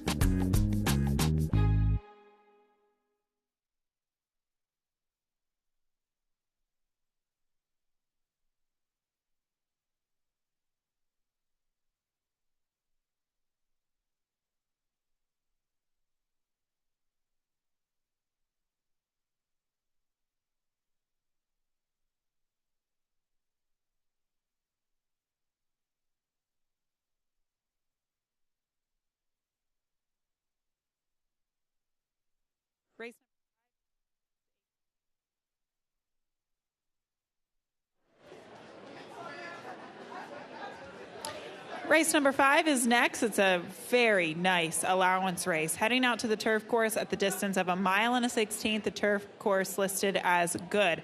So there is a lot going on in this race. Not only can you obviously wager to win exactas, trifectas, but it is also the start of the Pick 6, and we have a 2-day carryover, $211,000 in that Pick 6 carryover. This race does also kick off the $3 Keeneland Turf Pick 3, races 5, 7, and 9. So let's get after it and see who we have to use. The 3 Prussia, I think, is a very interesting filly here.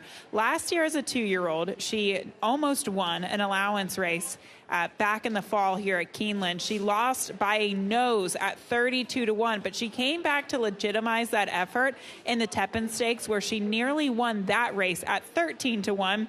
And she actually ran against a filly by the name of 5G. 5G most recently won an Oaks Prep down in Florida. So she's going to be heading to the Kentucky Oaks. Obviously, she went from turf to dirt. But this filly came back off the layoff last time out, and she was down on the inside. She got a lot of kickback in her face. That synthetic was really kicking up in her face. She looked like she absolutely resented it. Her ears were pinned back. She did not look like she was having a good time.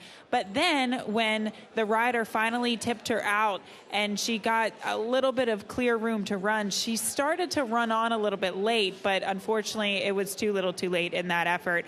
And obviously she comes back on a preferred surface. I really like her. 11-1, I think, is a gift. The one, Ramsey Pond, though, is probably one of the more accomplished horses in this field. She is only 1 for 8, but if you look at some of the horses she's lost to, they've been very nice. Even going back to Chavetta when she was 3rd in the Wait a While. Then she came back against Lush Lips, who's a really nice turf 3-year-old filly. And then, of course, Vixen in the last 2 starts. Vixen did come here to win impressively for trainer Mark Casse. She looks like a legitimate grade 1 type of turf filly. And Ramsey Pond, I guess you could say, is getting a little bit of a class relief, but that's what's so interesting about these 3-year-olds on the turf. They can really take huge steps forward. So although she is the class to date, some of these other fillies in here, if they do improve, which they're, set up to do, she might be up against it a little bit. She is 7-2 right now. I respect her, of course, from what she's been able to accomplish thus far, but just watch the price you get on her. And then the 4 here, the Queen, for trainer Brad Cox, this filly by Audible. Man, was she impressive last time out. I don't know where that race came from. Obviously, she was favored in debut. She lost that one. She came back again at Churchill on the dirt. She lost that one as the favorite. And then it finally all came together for her in December at Turfway. They gave her a couple months off out of that race, and then she came back to win as the heavy favorite, and she won by almost 10 lengths. You don't see that very often. Now, will she be able to translate that synthetic form, that all-weather form that we saw at Turfway to the turf today? Perhaps. I see no reason to believe that she can't. I think she's probably more likely to like the turf than the dirt. Obviously, she didn't really run that well in her first 2 starts, and the question is whether or not you believe that last race and if she can run back to it, because if she can, she sits atop one of the fastest Beyer speed figures of all in this race. So she's my 3rd selection, but we'll get a closer look at some of these 3-year-old fillies coming up next. This is a super competitive race. I think anything can happen, and I also think you have to have a little bit of coverage. The 1, 3, and the 4 to kick it off in the Turf Pick 3 for me. I'd also throw in the 8 there. After kind of looking at some of her more recent races, she hasn't really had the best of trips, so if you can afford to do so, maybe throw that horse in. coverage in race number 7. That, again, is a wide open turf event. And then, of course, I'm singling Carl Spackler and the Grade 1 Maker's Mark Mile in race number 9. That's really what my ticket is constructed all around, or who my ticket is constructed all around, is Carl Spackler. And I would imagine with the strength and the depth of some of these races in the pick 6 today, if Carl Spackler doesn't win, we could see some boxcar prices coming into the last race in either the pick 5 or the pick 6. It's been a wild 2 days, that's for sure, in terms of the wagering and some of the prices that we've been seeing. So who knows what we have in store within the sequence here today. Once again, $211,000 in that 2-day pick 6 carryover. This race also kicking off the $3 Keeneland Turf Pick 3.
Horses are entering the track for Keeneland's 5th race, the Oak Hill Farm. An allowance for 3-year-old fillies at 1 1/16 on the turf, which is listed good. The temporary rail is down today. Over $200,000 in the carryover, so with the carryover, the current Pick 6 pool has just gone past $550,000. This is also the start of the Keeneland Turf Pick 3, made up of races 5, 7, and 9. Take out the also eligibles, 13 through 16. They did not draw into the race. Post time, 6 minutes.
This is such a good group of horses here and really good-looking 3-year-old fillies. The number 2 Exclusive Star being one of them. She just has a really elegant look to her. Warming up on the track right now for trainer Eddie Keneally. Ben Curtis will be aboard. So she made her turf debut back in the fall of last year at Churchill Downs, and then she came back with an impressive win as the favorite last time out at the fairgrounds. And when you see a horse that is beating others, especially on the turf, by 3 lengths, they are dominating against their competition. Now, it was somewhat slow for action. She managed to sit a close trip that day, but I see no problem with her maybe sitting just off the pace and getting covered up in the early stages of this race. She just really does look the part here for the Connections. Moving on to the number 5, Play with Fire. So she ran against Stakes Company last time out down at the fairgrounds over good listed ground. And she ran well, but I do think that, she kind of got a little bit tired in the final stages of the race. It also was a tough race. Fionn was the winner. That horse would come back to run 3rd in the Grade 2 Appalachian here just a few days ago at Keeneland. So it's been somewhat of a productive race. And again, if she can run back to even her debut, that puts her in contention. But she looked really well on the track today at 6-1. And then the 8, Rare Art. I might go as far to say that she was probably one of my favorites in the paddock. Just her presence and also the weight that she has been able to maintain. Sometimes these 3-year-old turf fillies, they you have to kind of be light on them because they do have a tendency to be lightly framed and you can't keep a lot of condition on them. But this filly is not the case. She is stout. She looks very fit coming into today. She had a bad trip last time out. She was wide throughout until finally the final turn, and then she went on the inside, and then it just obviously didn't work out for her in that race. But her 2-year-old races were really good, so I would give her the benefit of the doubt. Don't judge her too much for her race last time out at Gulfstream. It wasn't really the ideal trip, and she comes into here looking really well in the flesh. And then finally, the number 3, Pressure. I like what I see from her, and I love the price at 10-1. I mentioned her last race, she didn't like the surface. Her 2-year-old turf races would be on par and competitive with this field. And she also has been clocking some very impressive workouts, most notably that one here at Keeneland over the turf course on March 29th. A very impressive clocking, and obviously that was something we featured on Today at Keeneland earlier today, as she is one of 2 Clocker Report horses that we can look forward to. 10-1 right now. Johnny Velasquez in the irons. Wide open field here to kick off that 2-day Pick 6 carryover. Good luck.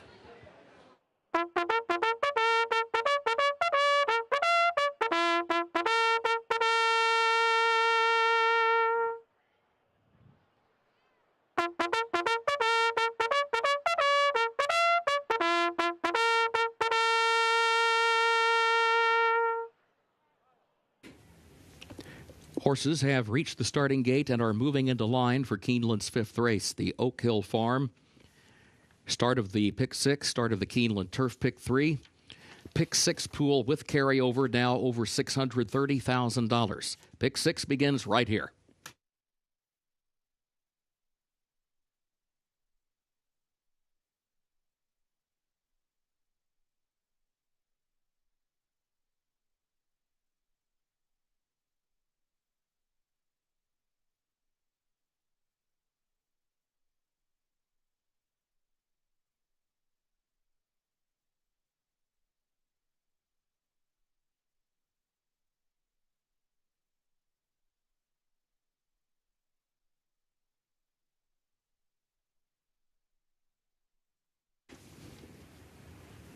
Play with Fire comes forward along with Grade A.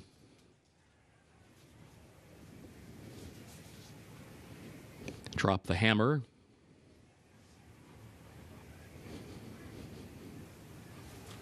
Go Town. Terradora, the last one. Goes in. They're at the post. And they're off. Exclusive Star from the inside. Here the Queen is right there alongside in the opening strides. Here the Queen pokes ahead in front. Exclusive Star fights right back, though, and here comes more company. Go Town far outside. Grade A, 3 lanes off the rail. All as they head into the first turn. They still stack up 4 across. It'll be Grade A, 3 wide into the turn to take a narrow lead. Exclusive Star is going to save the ground of that bunch to the inside. Go Town goes wide in 3rd. Here the Queen settles to the inside and saves some ground in 4th around the first turn. And then Drop the Hammer, who travels in the 5th position and is followed by Pressure in 6th. And then Play with Fire, 3 wide off the turn, 7th. Ramsey Pond shuffled back 8th. Rare Art 9th in between horses. And then Sweet Illusions, who's to her outside in the 10th position now. And is followed by Minnesota Money next to last in a gap of 3 more lengths back of that one. Terradora is last of the 12. 22.2 at the quarter, 46.42 seconds for that first half mile. Exclusive Star against the rail, leading Grade A by 3/4 of a length. Go Town is toward the inside now in 3rd onto the far turn, followed by Pressure in 4th. Play with Fire moves up 3 wide and 5th, now taking 4th ahead, still 3 lengths off the lead, followed by Drop the Hammer, then Rare Art. And Rare Art has to go wide. They just have over a 1/4 mile to go here, top of the stretch, and is still 7 lengths from the front. Exclusive Star into the stretch has opened up on a 5-length lead. as Play with Fire is giving chase but is second. Rare Art still a lot of work to do third. Ateradora and Here the Queen are coming late. Now Ateradora and Here the Queen and Ramsey Pond are all coming down the outside. Ateradora, Ramsey Pond, Ateradora, Ramsey Pond, Ramsey Pond. Jose Ortiz from deep in the pack to win it. Ateradora second, Here the Queen third, Play with Fire fourth.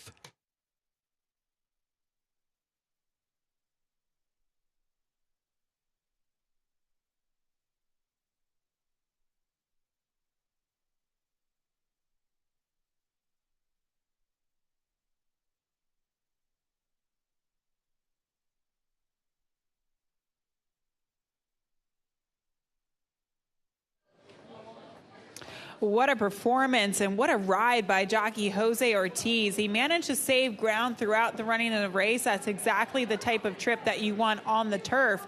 But you don't always know that it's going to work out for you. He angled out into about the 5-6 path out towards the center of the racetrack to unleash this closing run given by Ramsey Pond. And what an impressive effort we saw. She was coming into the race with so much class, and the class prevails here. But what a ride by jockey Jose Ortiz to win for Safi Joseph Jr. 5-2 on top over 10-1. It's 1-12-4 unofficially for race number 5.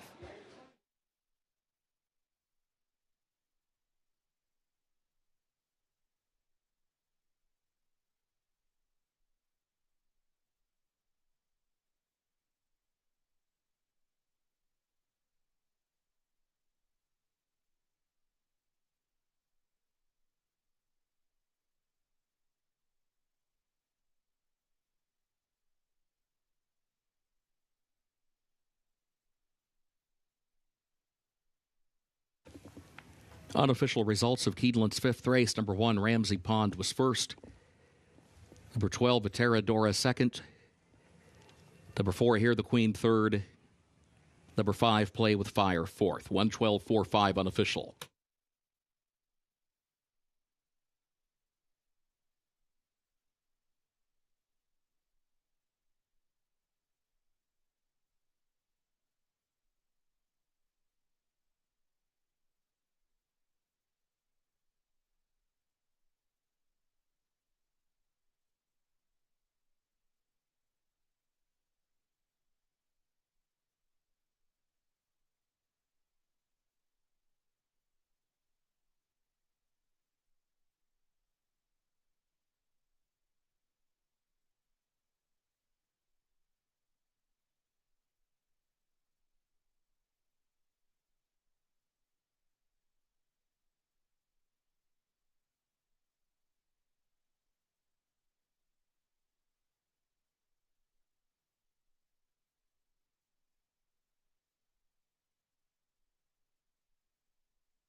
Moving into the winner's circle for Keeneland's fifth race, the Oak Hill Farm, the unofficial winner, Ramsey Pond, number 1, owned by Kenneth Ramsey, trained by Safi Joseph Jr., Jose Ortiz, the jockey. Ramsey Pond, a 3-year-old filly by Davisi Darrow, out of Surf's Edge by Malibu Moon, bred in Kentucky by Hinkle Farms. Keeneland September graduate Ramsey Pond, a mile and a 16th over the turf, listed good, 1 minute 44.36 seconds.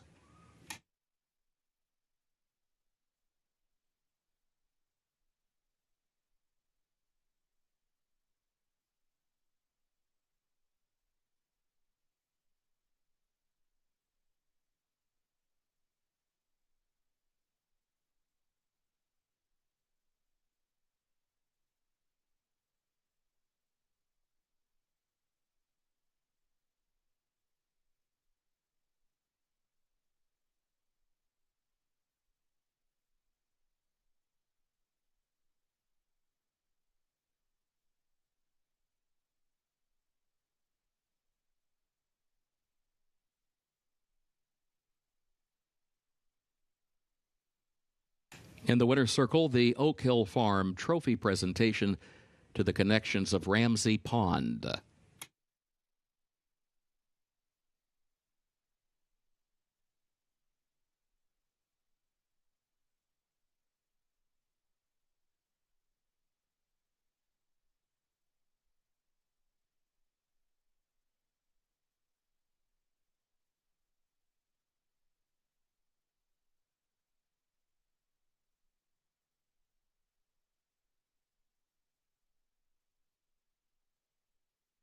Race 5 results official. 112.45 the official results.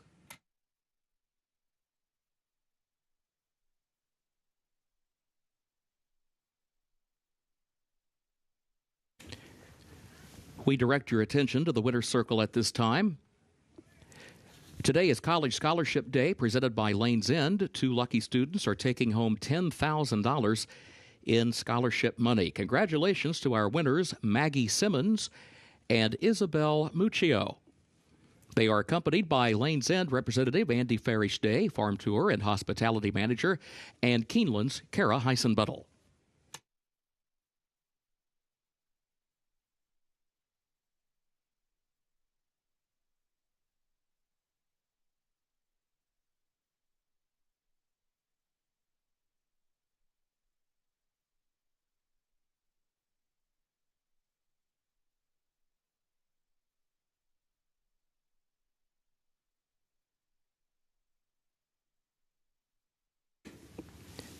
Keeneland 6th race upcoming, including double and pick 3 wagering, start of the late pick 5. Main track listed muddy, the turf listed good. In race 6, scratch number 1, Beach Queen. Also scratch the 5, Hope Restored. And scratch number 8, Romania.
We apologize for the tote delay. Prices should be posted in just a moment.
Less than 17 minutes away from race number 6 here at Keeneland Racecourse. Back onto the muddy main track for race number 6. 7 furlongs the distance for maiden fillies and mares 3 and up, and a maiden $50,000 claiming event. This race does start the late pick 5, the pool well over $200,000. Minx stole the number 3 horse, Candy Ride filly out of that tap at First Dam. Minx is my top selection. She gets back on dirt. She moves out of Maiden Special Weight Company at Turfway Park, where she had a solid go of it, but she's got her best races, or she has a good race, a couple of good races, I should say, on the dirt. If you go back to last year at Churchill Downs, she was debuted at Churchill in a very tough Maiden Special Weight event in June of last year, but I do like this move over to the dirt, coming here to Keeneland, obviously with racing wrapping up at Turfway Park, and I think that she's a filly that is ripe for an opportunity here this afternoon to find her friends and break through at odds of 9-2. As far as the approach, I don't think she'll be too far out of it, and hopefully she can get position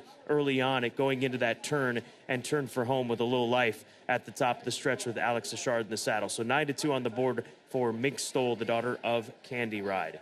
We move on to the number 7 horse, who's currently 5-2. That is Stirred Up for trainer Michael McCarthy and the Eclipse Thoroughbred Partners. This is a filly that hasn't run in quite some time. You have to go all the way back to the end of 2023 for her last race, and she's only had 2 races so far in her career, this getting set to be start 3 of her career. They both came on the synthetic at Turfway in 2023, in the December month of 2023, and she ran solid. She ran 4th and 3rd in both of those in maiden special weight types. She's come back with some fairly quick workouts over at Churchill Downs, part of that division of Michael McCarthy's that are here in Kentucky. So for them to opt to bring her back for maiden 50, they could have dropped even further down or found an easier spot. I find it encouraging that she shows up here at Keeneland off of the year-plus layoff. And then the 2-horse Evermore, who draws post position number 1 for Ignacio Correas.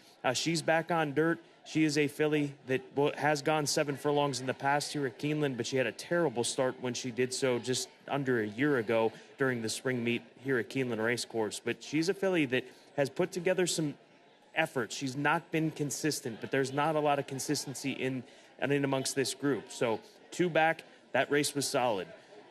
Last time, not great. 3 back, okay. So at some point in time, she's going to find the right level of competition to handle here in a race like this, and I think that worth considering in the top 3 at the very least, as she sits at 9-1 right now. Waiting for the riders up call for race number 6. Again, starts the late pick 5, and the pool quickly approaching $250,000. Good luck.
The horses are entering the track for Keeneland's 6th race. Maidens, fillies, and mares age 3 and up. $50,000 the claiming price. Double and pick 3 wagering start of the late pick 5. Scratch number 1, Beach Queen. Also scratch the 5, Hope Restored. And scratch number 8, Romania. Main track is listed muddy, turf listed good. Post time in 7 minutes.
Now 6 minutes away from race number 6 here at Keeneland Racecourse, and the number 4 horse is 9-5 Churning Bernie, favorite in this upcoming start to the late pick 5. This is a filly that is cutting back in distance, and throughout her career, she's gone 2 turns pretty much every step of the way outside of her debut effort back in 2023 at Churchill Downs, where she caught a strong group in that respect. But if you're playing this filly, it's all about the drop down in class that she's taken as she's feeling fresh out there under Irad Ortiz Jr., getting set for her warm-up or in the midst of her warm-up right now. I can understand the drop in class angle. We look towards horses that drop in class all the time, but I just wonder how 7 furlongs is going to suit this filly. That is my biggest concern for her as she gets set for her 15th career start, and now with trainer David Jacobson. And then just to her outside is the Claiborne Farm Adele Dillschneider production that is fitting. Daughter of Flatter for trainer Tom Drury Jr. She tries dirt for the first time. I think the cutback is going to be a plus for this filly. She was forward last time out and then weakened. Perhaps she'll lay off the pace and have a little bit more run, or perhaps she'll be even more forward here today on the cutback in distance under Brian Hernandez Jr., but getting some respect here as a middle price of odds of 6-1. Pick 5 is growing up over $380,000. You've got less than 4 minutes to get all your plays in on this upcoming 6th race at Keeneland.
Horses have reached the starting gate for Keeneland's 6th race, start of the late pick 5.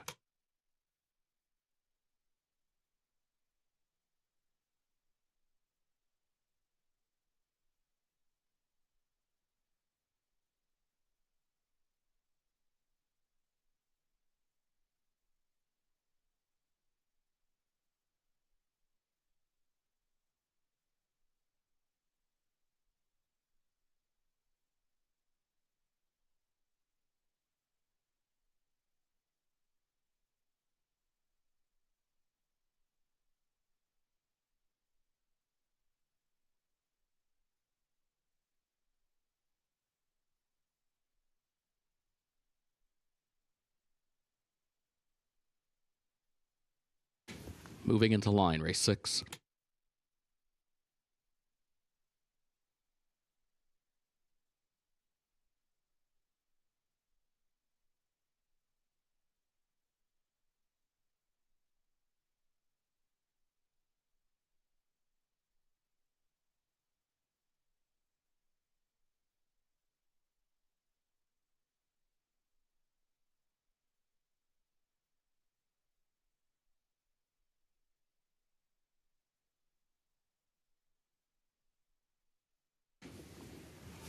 Evermore goes in, now makes Stoll.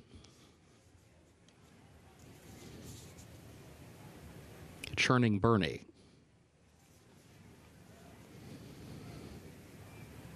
Fitting. Stirred Up. Last two coming forward. Princess Nye.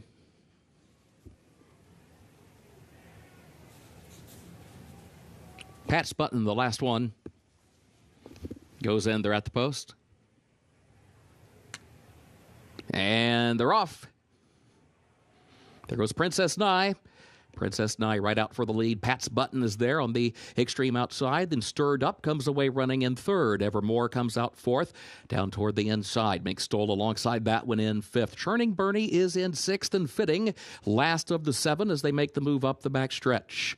Princess Nye and Pat's Button broke for the far outside. They go 1-2 as they head up the back stretch, separated by less than 1 length. It was 22.47 seconds for that opening quarter. Stirred Up stalking this pace. Third up on the outside. Gap of 2 lengths. Evermore is fourth against the rail by just a half length. Mink Stoll fifth on the outside of that one.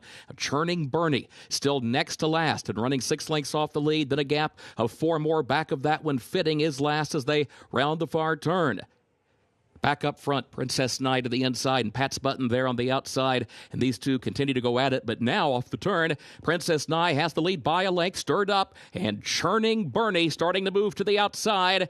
Here comes Churning Bernie. 6th, 5th, 4th, 3rd, 2nd, and trying to chase down Princess Nye past the 8th pole. Now, Princess Nye has the advantage. She's got it by 3.5. There's a 16th to go. Churning Bernie not going to get her. Princess Nye, Luis Saez racks up his 2nd win on the card. Princess Nye to win it. Churning Bernie was home in 2nd. Stirred Up was 3rd. And Mink Stoll across the line in 4th.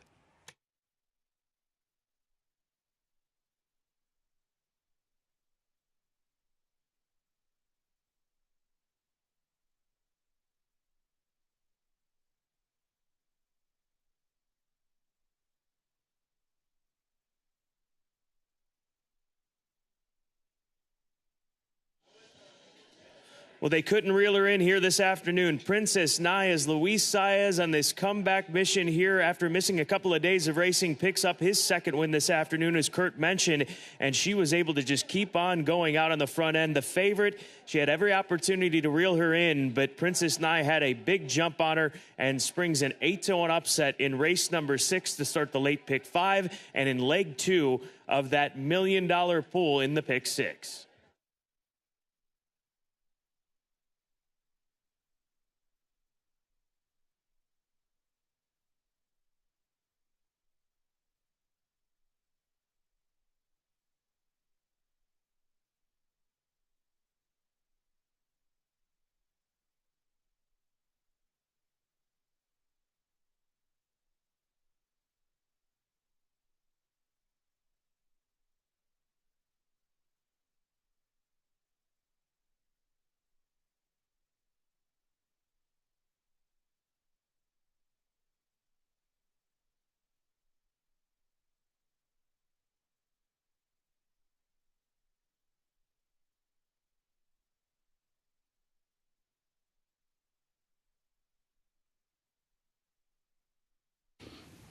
Unofficial results of Keeneland's sixth race. 9 Princess Nye first. 4 Churning Bernie was second. 7 Stirred Up third. Number 3 Mink Stole fourth. 9473 unofficial.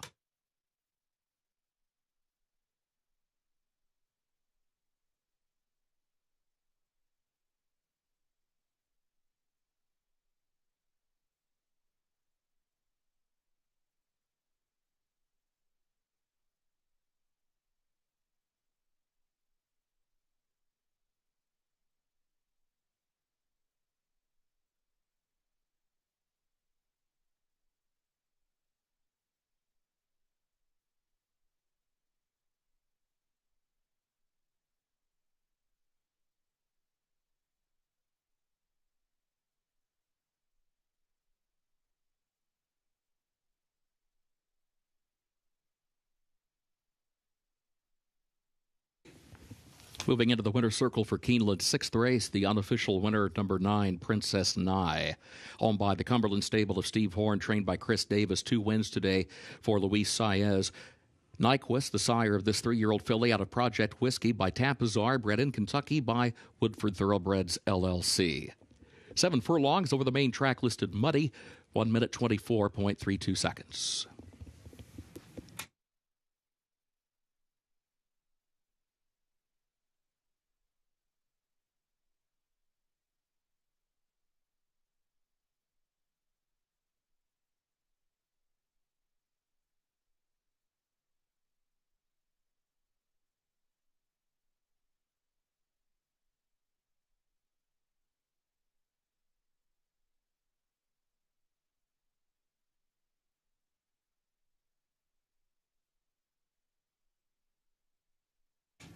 Sixth race results official, 9473, the official results.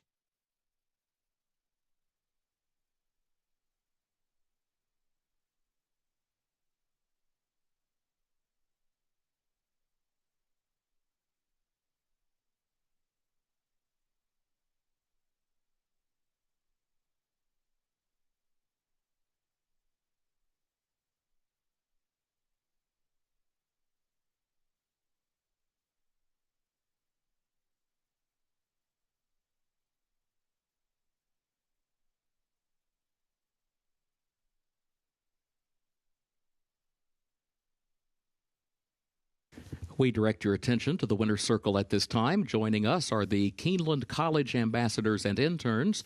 Keeneland provides a range of opportunities designed to empower students and immerse them in the thoroughbred industry through hands-on engagement and mentorship. Through the Collegiate Opportunities Program, students can explore an array of career paths within the industry, gaining experience along the way. These programs do play a pivotal role in cultivating the next generation of racing professionals and help shape the future of the thoroughbred industry.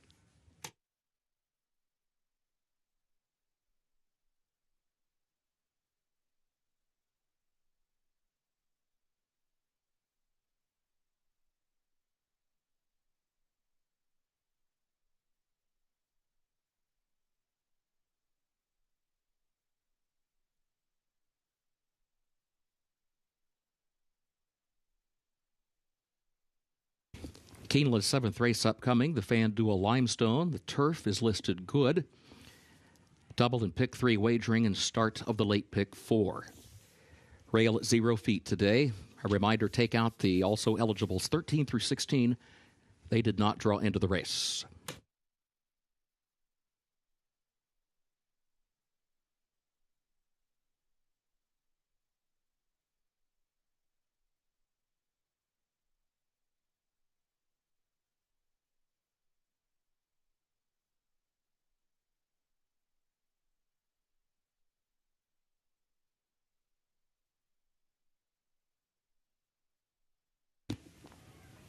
Please note the condition of the main track has been upgraded to good.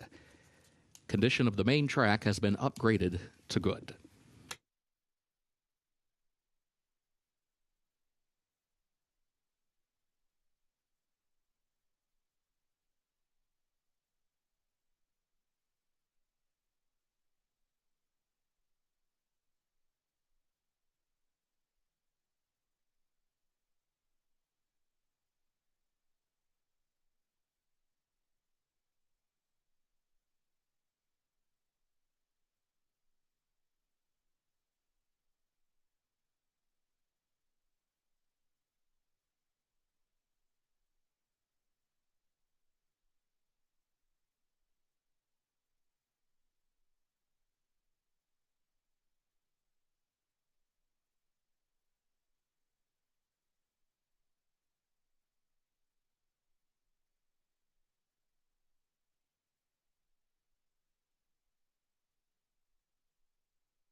Coming up next, the FanDuel Limestone Stakes. $300,000 on the line in the 6th running of this stakes event for 3-year-old fillies, and a good group of 3-year-old fillies coming together that'll be sprinting the 5.5 furlongs on the turf course here at Keeneland Racecourse. And She's So Spicy, the number 6 horse, invades from Florida for trainer Jose D'Angelo. This is a daughter of Matoli, who was a maiden winner on debut on dirt back during her 2-year-old year in October of last year. And then she jumped into stakes company, picked up black type in the Fern Creek at Churchill Downs, finishing 3rd, and then was runner-up in the Mockingbird Stakes at the beginning of January down at Oaklawn Park, and was beaten by GW's Girl, who would come out of that stakes race and win another stakes race. So has kept very good competition in her dirt races, but then they move her over to turf last time out in February, and she runs a massive race. Not different than what we'd seen from her on the dirt, but her speed figure improved according to the Brisnet's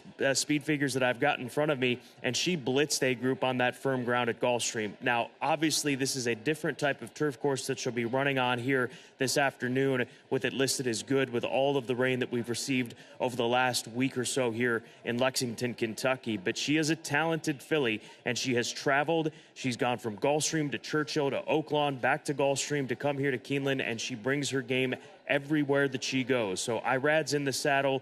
Middle portion of the field is where she is drawn in post position number 6. If she's quick today and can handle the ground, I think that she's going to be a very tough filly to pass here in the FanDuel Limestone Stakes. Now, the favorite is the outside filly, that is Kilwin. She is a talented filly for BBN Racing. 2 for 2 to start her career. Broke her maiden at Ellis, then went and on and won the $1 Million Untappable Stakes at Kentucky Downs, both in impressive fashion and different styles, really, in both of those races. At Ellis, she was more forward. At Kentucky Downs, she laid back and made quite a run on that climb up the hill on the stretch at Kentucky Downs, and then they ran her in the Breeders' Cup Juvenile Filly Turf, and she finished an admirable 5th place finish in the first time that she was going 2 turns in a quickly run race, chasing that pace. But she's got a lot of talent, and as Gabby was saying this morning on Today at Keeneland, Rusty Arnold really feels as though she's going to be a top 3-year-old filly, and this is her 3-year-old debut, getting it underway in April here at Keeneland Racecourse. Saez looking for the hat trick, looking for his 3rd win here today. He'll ride her for the first time. Daughter Twirling Candy. Kilwin, onward and upward, I think is going to be the case with this filly moving forward, and 2-1 getting a majority of the attention in the wagering. And then down to the inside, the number 2 horse, that is She's All Charm for Owen Hardy. I'm taking a shot with this filly for Owen and Godolphin. They've had a good run here as of late. They won with Verity earlier this week, or during what would be the first week of the race meet, as we continued on through these 8 days of racing with the rescheduling. But bottom line is, her turf races were better than what we saw from her in her synthetic tries at Turfway this past winter. Those came here at Keeneland, Ellis, Kentucky Downs. She's won here at Keeneland, albeit going a mile, but steps back in trip here this afternoon, and I don't think it's going to be a problem for her at all. She ran against Kilwin in the Kentucky Downs Untappable Stakes and finished 6th, beaten 3 3/4 lengths, and was making progress over the course of that race. But I think that this is a filly at 42-1 who can surprise some folks, whether you're playing exactas, tries, supers. If you're convinced that she's not good enough, don't ignore her underneath at the very least, with Gerardo Corrales in the saddle. This race does start the late pick 4. I've got a ticket for you here that we're going to take a look at on the right side of the screen, and I'm going to use my top 2 selections, She's So Spicy and Kilwin, to hopefully get through the FanDuel Limestone Stakes. As far as race number 8, maiden special weight event for 3-year-old fillies, I'll go 4 deep in there. Marisol for Chad Brown, coming out of a live race at Tampa Bay Downs. The number 5 horse, Defiant Last, for Dale Romans, who ran a credible debut back in the fall here at Keeneland. That was obviously 5 months ago. This is her return to the races this afternoon, but she showed some ability that day. Roja, the number 8 horse, for Graham Motion, who put together a strong debut effort, and then Snow White, who is a grade 1 placed filly that is still a maiden, who's going to get a lot of respect in race number 8 for Pine Racing and Donna Alberto's stable. Race 9, the grade 1 Maker's Mark Mile, our featured event. I'm looking for coverage. Carl Spackler is going to be the favorite. He's a grade 1 winner here at Keeneland. There's a lot to like about him, but I respect Integration, Fantastic Again, the number 2 horse, and then to the outside, Northern Invader for Cherie DeVoe. coming out of a tough race down at Tampa Bay Downs, the Grade 3 Tampa Bay Stakes, where he set the pace, ultimately just being passed by Running B. And then in the nightcap, I'm going to take a stance with Abundance on the drop down in class. That is not an easy race. A maiden 30 going a mile and an eighth. There are a lot of horses coming from different places, switching surfaces, dropping in class, changing things up. But I'm going to go to Irad and Todd Pletcher, and hopefully we can be alive to one of the favorites in the nightcap with a $16 investment. Good luck in the late pick 4. Best of luck in the upcoming FanDuel Limestone Stakes, 6th running, coming up next.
Horses are entering the track for Keeneland's 7th race, 6th running of the FanDuel Limestone Stakes. 3-year-old fillies, 5.5 furlongs over the turf, listed good.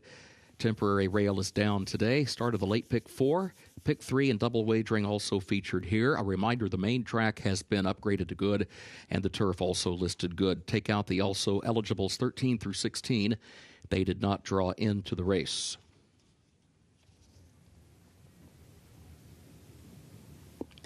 Number 1, My Little Punky, owned by Triple M Racing Stable LLC of McKinley McPherson, trained by John Ennis. Adam Beskitza is up.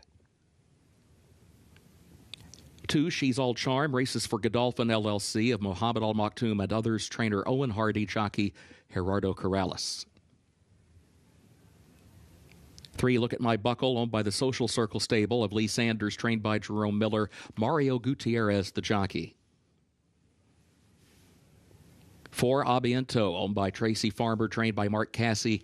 Dylan Davis is up. 5, It Ain't 2, owned by Resolute Racing of John Stewart. Riley Mott trains and Frankie Dettori rides. 6, She's So Spicy, owned by Moreplay Racing LLC of Josh Mendez, trained by Jose D'Angelo. Irad Ortiz Jr. is up. 7, Mighty Ariu, owned by Qatar Racing LLC of Sheikh Fahad El Thani, owned by Fergus Galvin, trained by Brendan Walsh, jockey Ben Curtis. 8, Afternoon Diva, owned by the Blackhawk stable of James W. Rogers, trained by Chris Hartman, the rider Luan Machado. 9, Dream Away, owned by John Oxley, trained by Wesley Ward, the jockey John Velasquez. 10, Laurice, owned by Bregman Family Racing LLC of Alex Bregman, trained by George Weaver. Flavian Pratt to ride. 11, Me Governor, owned by Danbro Farms LLC of Kevin Cody, trained by Carlos David, the jockey Jose Ortiz.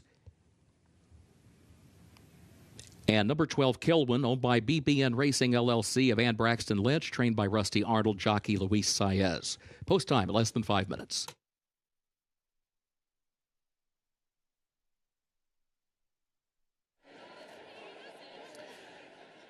FanDuel Limestone Stakes is coming up here at Keeneland Racecourse, and here's a look at a filly making her first start in the United States for Resolute Racing. It Ain't 2, 4-time winner over in England, and she comes off of a 5-month layoff, but she is a beautiful filly. She's a compact filly, very European-looking body type. She's a daughter of Calix out of a Requinto First Dam, and she is a half-sister to a stakes winner. She's a filly that I think that will take to this ground here today, given how she's encountered soft ground, good ground over in the United Kingdom.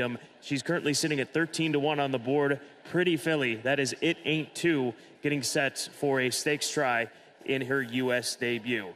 And then the 9-horse for Mr. Oxley, that is Dream Away, bred by Mr. Oxley, trained by Wesley Ward. This is a filly who was cross-entered in the Palisades and then opted for this race. Remember back to the weekend, the Palisades taking off the turf course to the main track. And this is a filly that broke her maiden on debut here at Keeneland last year at the age of 2 for Wesley Ward. Won the Colleen Stakes at Monmouth, and then they shipped her out to Santa Anita to run in the Speakeasy. She set the pace that day to finish 3rd and pick up some more black type. But she is more than capable at odds of 10-1 with Johnny Velasquez in the saddle. It's interesting to see that they take the blinkers off this filly here, as she'd worn them in all 3 of her previous starts, including that stakes win at Monmouth back in the summer of 2024. Pick 4 pool approaching $300,000 as we close in on post time for the FanDuel Limestone Stakes.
Horses have reached the starting gate for Keeneland's 7th race, 6th running of the FanDuel Limestone Stakes. Start of the late pick 4.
Moving into line, race 7.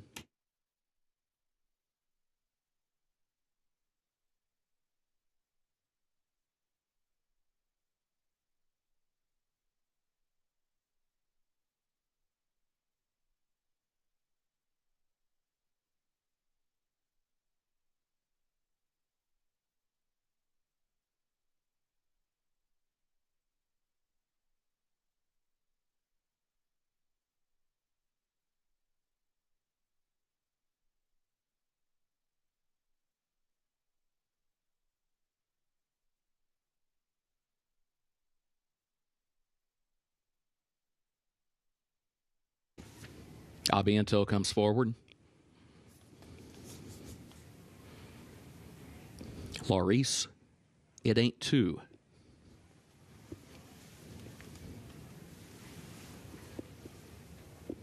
She's So Spicy and Me Governor. Kilwin, the last one.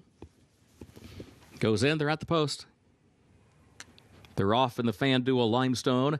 There goes Me Governor from the outside. She's So Spicy, Dream Away, both a step quicker, though. Afternoon Diva comes away in 4th. My Little Punky is in 5th. Mighty Ariu is 6th. Laurice is 7th. It Ain't Two is in 8th position. Kilwin far outside. Going to be wide from 9th into the far turn. Abiento is in 10th. Look at My Buckle is 11th. And She's All Charm is last of the 12 as they roll off the end of the backstretch and into the turn with She's So Spicy against the rail, leading it by 3/4 of a length. Dream Away goes second up on the outside, a length and a half as they round the turn. Then Me Governor third up on the outside. Afternoon Diva is in 4th. Mighty Ariu 5th. Kilwin is 6th. Has to go wide at the top of the lane and is still 6 lengths from the front. She's So Spicy, the leader. Dream Away, then Mighty Ariu third toward the inside. Me Governor and It Ain't Two both working toward the center of the course. Kilwin is still far back into the final furlong. She's So Spicy, chased by Dream Away. Abiento runs toward the rail. It Ain't Two, then Me Governor. She's So Spicy, chased by Dream Away.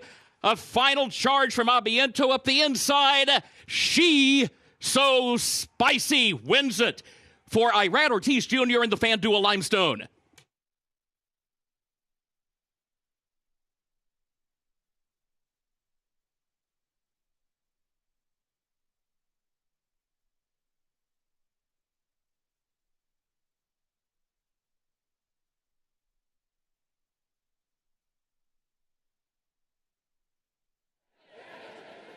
What a good filly this is. The daughter of Matoli. She's So Spicy. She takes her game on the road, and that game is speed. She's won on dirt. She won on the fast ground at Gulfstream Park on that turf course. And today it works out on the good listed going, using that speed, holding off the late charges that were somewhat coming to her. But she was just too quick for him here today. She's So Spicy, taking the FanDuel Limestone Stakes.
Unofficial results of Keeneland's 7th race. Number 6, She's So Spicy, finished first. Number 9, Dream Away, was second. Number 4, Abiento, third. And then a dead heat for fourth. Number 5, It Ain't 2. And the 11, Me Governor. 5 and 11, dead heat for fourth.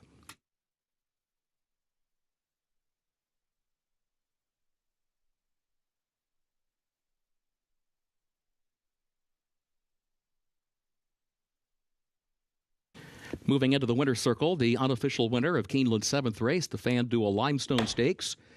Number 6, She's So Spicy, owned by Moreplay Racing LLC of Josh Mendez, trained by Jose D'Angelo, Irad Ortiz Jr., the jockey. She's So Spicy, 3-year-old filly by Matoli, out of Mischief Galore by Into Mischief, bred in Kentucky by Bill and Corinne Heiligbrodt. The Keeneland sales grad gets 5.5 furlongs over the turf, listed good in 1 minute 3.94 seconds.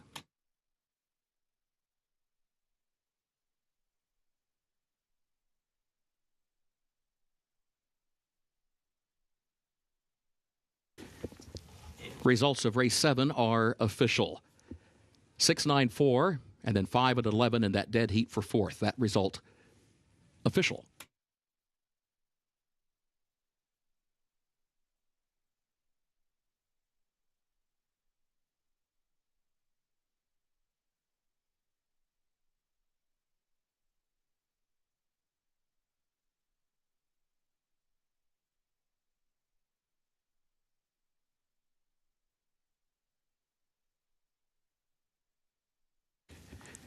In the winner's circle, the FanDuel Limestone Trophy presentation, Mr. Bill Sadu, Commercial Racing and Analytics Senior Manager for FanDuel, presents to the winning connections of She's So Spicy.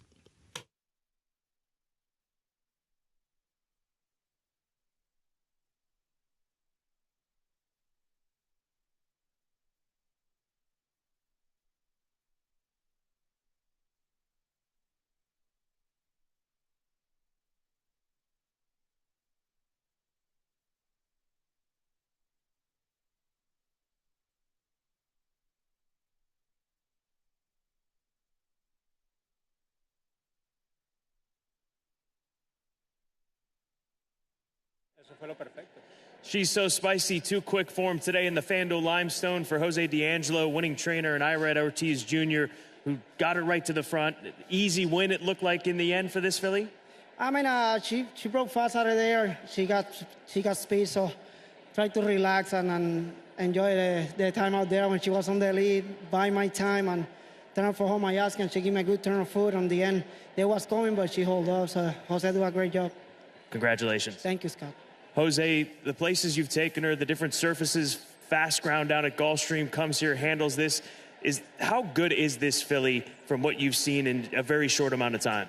Thank you very much. She's a gifted, very nice filly. She's got special talent. I don't know lie on you, I was a little nervous about the surface because I know in Gulfstream she ran on a hard turf and now was between muddy and soft. So and you see the race before on the grass, helps the horse that close.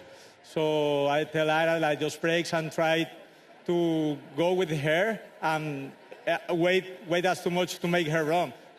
Thanks God work for her filly.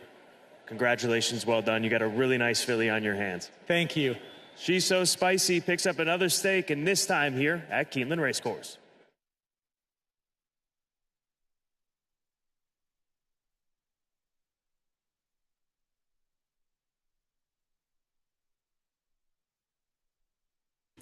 Keeneland's 8th race upcoming. Main track is now listed good. Double and pick 3 wagering starts the last of the day's rolling pick 3s. No changes in race 8.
Race 8 at Keeneland Racecourse as we go back to the main track for a maiden special weight event. 7 furlongs the distance for 3-year-old fillies. And this race will begin the final pick 3 of the Friday card here at Keeneland Racecourse. And right now, looking at a very wide open wagering event. We've seen favoritism shift to multiple different horses over the course of the minutes that we've seen the win pools here and the wagering in the win pools for race number 8. The 9 is the current favorite, as you can see, Snow White for Danny Gargan. We'll get to her in just a moment, but the number 2 horse, who is 9-2 for owners Alpha Delta Stable. This is a daughter of Tappet, a $700,000 Keeneland September yearling purchase out of the 2023 September sale, who's had one start. That came at Tampa Bay Downs on the 14th of February, and she came from off the pace to finish 3rd that day and was 3rd to a horse by the name of Fondly, who won that afternoon at Tampa Bay Downs, and out of that race would go on and win the Virginia Oaks. So coming out of a live race,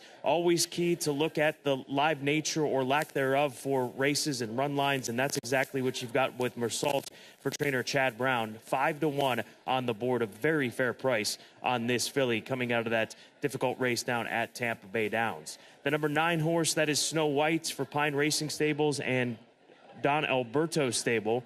This is a good magic filly that was second to Quick Kick at Saratoga on debut. They ran her as a maiden in the Grade 1 Frisette at the Belmont at Aqueduct meet, and she was the favorite that day as the maiden in Grade 1 company in the fall up in New York. She finished second to Scottish Lassie, who freaked on that afternoon. Snow White did run in the Breeders' Cup Juvenile Filly still as a maiden, and she finished 8th in that field of 9. But she's been given time off to ready for this 3-year-old season. The comeback race is here, but when you've got a Grade 1 placed filly, still maiden special weight eligible, they deserve a lot of respect, and she certainly does deserve that. Saez looking for his 3rd win here this afternoon.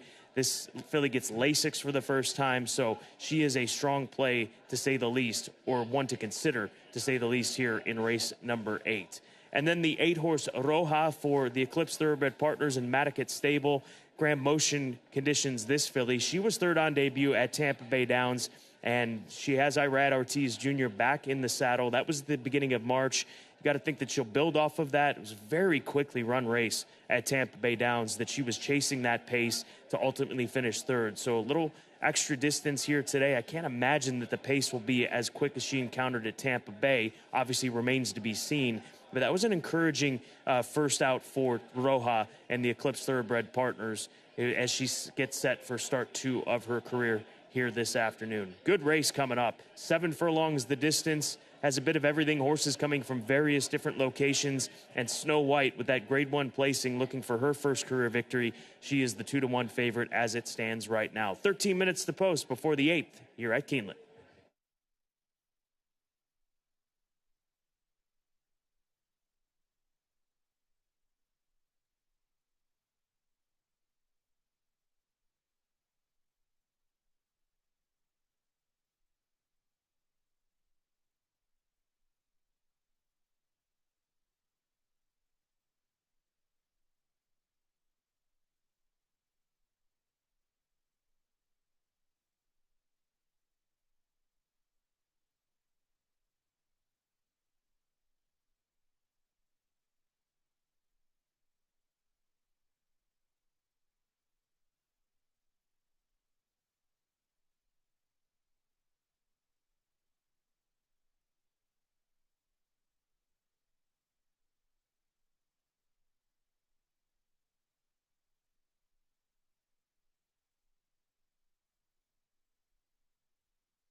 Horses are entering the track for Keeneland's 8th race.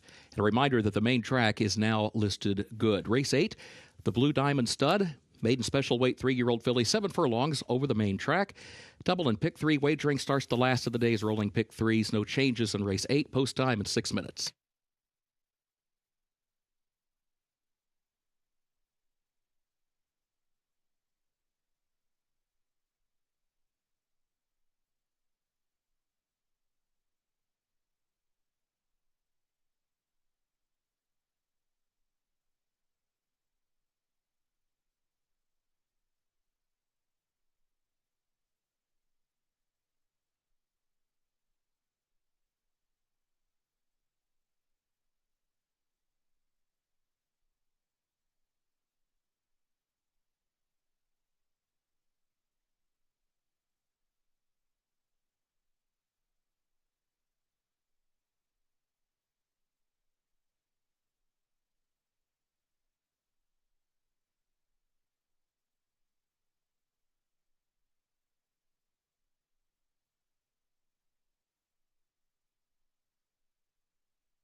Here's a look at Surprise, the first-time starter who's now 7-2 on the board. She was even favored for a moment when she was back in the paddock, but what a well-turned-out daughter of good magic for Ellen J. Foxwoods. Big family here on the dam side. She's been a very productive mare. She had a couple of debut winners, as well as she's the mother of Fibber, a stakes winner who also placed in the Lexus Raven Run here at Keeneland. So comes from a good family. Surprise. She really made a brilliant appearance coming out here for her first go for her connections, Brad Cox and Florent Giroux. 7-2 on the board right now for Surprise. And then we move to the 6-horse Girls Rock for Whit Beckman. Well, live on the board, she's 7-1, daughter of McLean's Music. Tom Leach's long shot play of the day from today at Keeneland. I liked her attitude coming out here, on her toes, showing some energy. She debuted, finished third at Fairgrounds in that very live race that was taken by Avava and was the runner-up on Wavering Trust, who we saw come back here in recent days at Keeneland this spring meet and frank that form that we saw come out of that productive race at Fairgrounds. So you got to respect Girls Rock at 7-1 coming into this race off of a difficult debut heat in which she was asked to run against those quality fillies down in New Orleans, Louisiana. Race number 8 coming up in 4 minutes. 3-year-old fillies getting set to sprint 7 furlongs.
Horses have reached the starting gate for Keeneland's 8th race, the Blue Diamond Stud.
Moving into line, race 8.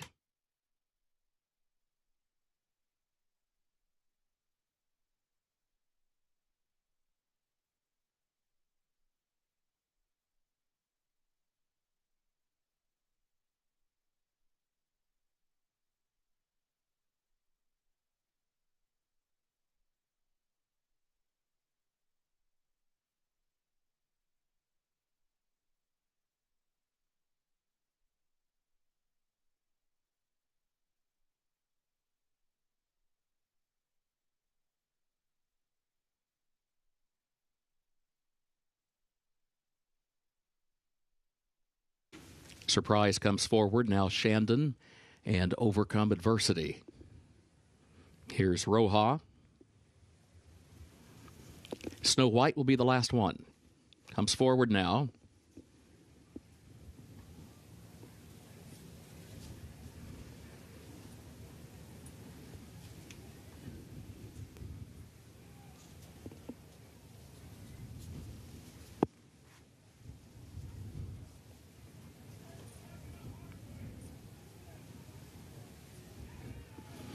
Goes in, they're at the post. And they're off. There goes Roja. Roja right out for the early lead. Girls Rock is right there. Girls Rock now moves up and takes the lead from Roja. Snow White far outside. Overcome Adversity is fourth down toward the inside. Defiant last flanks her in fifth. Then a break of just over 3 more lengths back to play with Magic, followed by Surprise, Merceau, and Shandon, who is at the back. Girls Rock is the leader, and Girls Rock leads it by a length and a half. Snow White now goes to second around Roja, who loses a spot in third. More company. Overcome Adversity right there fourth to her inside. Then Defiant last, 21.97 seconds. The time for the opening quarter. Girls Rock is the leader, 3/4 of a length. Snow White is moving forward now within a half length of the lead. They're midway on the far turn. Roja next up toward the outside. Overcome Adversity there to her inside. And then Defiant last in fifth. The rest have work to do. There's just over a 1/4 mile to go. Here's Snow White again from the outside, but still has yet to get by Girls Rock, who's been stubborn with the lead. Top of the stretch. Overcome Adversity swings to the outside. Defiant last, then Roja, who's on the grandstand side in fifth, 5 lengths off the lead. Snow White has a narrow lead now. Overcome Adversity is coming after her, and Defiant last on the far outside. Overcome Adversity has wrestled the lead away from Snow White in second. Defiant last third. Overcome Adversity. Joel Rosario past the 16th pole. Overcome Adversity wins it. Defiant last home second. Snow White was across the wire in third, and then Merceau was up in time for fourth.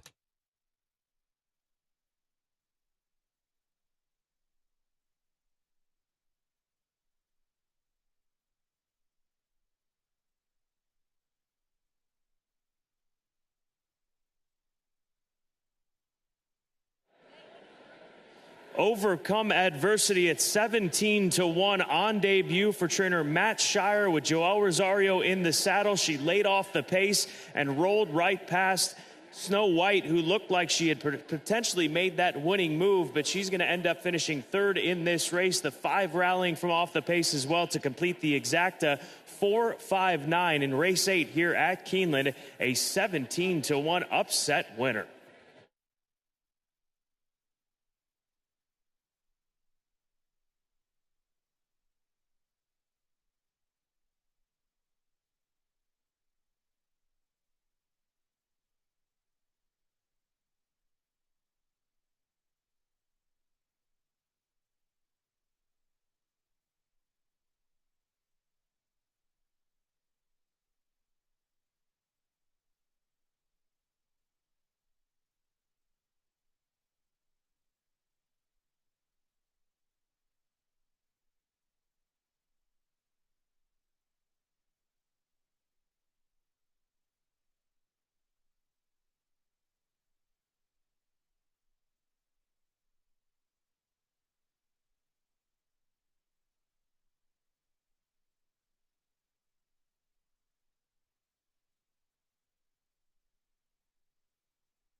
The unofficial results of Keeneland's 8th race: number 4, Overcome Adversity, first; 5, Defiant Lass, was second; 9, Snow White, third; and 2, Merceau, was fourth. 4-5-9-2 unofficial.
Race 8 results official. 4-5-9-2, the official results. Into the winner's circle for the 8th race, the Blue Diamond Stud, official winner number 4, Overcome Adversity, owned by Richard Dunn and Douglas Schultz, trained by Matt Shire. Joel Rosario, the jockey. Overcome Adversity, 3-year-old filly by McLean's Music, out of Worldly Heiress by Wildcat Air, bred in Kentucky by Richard Dunn. 7 furlongs over the main track, listed good, 1 minute 23.4 seconds.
In the winner's circle, the Blue Diamond Stud trophy presentation to the connections of Overcome Adversity.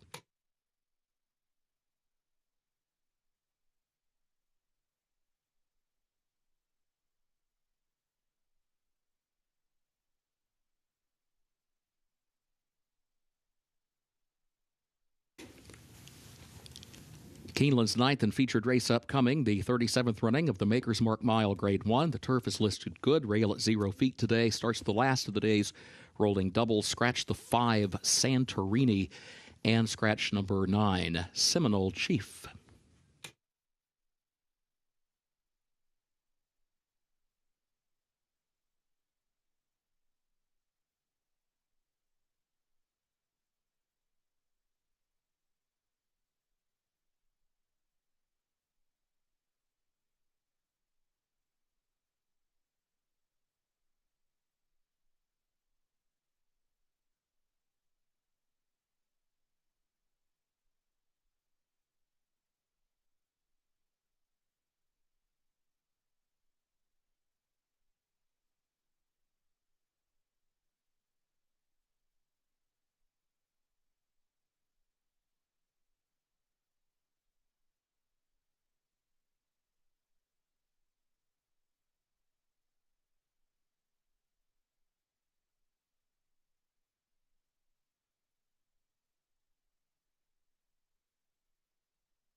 We've reached our featured event on this Friday afternoon at Keeneland Racecourse, the Grade 1 Maker's Mark Mile, and Carl Spackler seeking another Grade 1 victory here at Keeneland Racecourse. Last fall won the Grade 1 Turf Mile at the beginning of the meet, and doing so in impressive fashion, and that marked back-to-back Grade 1 wins for the son of Lope de Vega after winning the Grade 1 4-star Dave handicap. He was on quite a roll last year at the age of 4, winning 4 of 6, making over $1.1 million.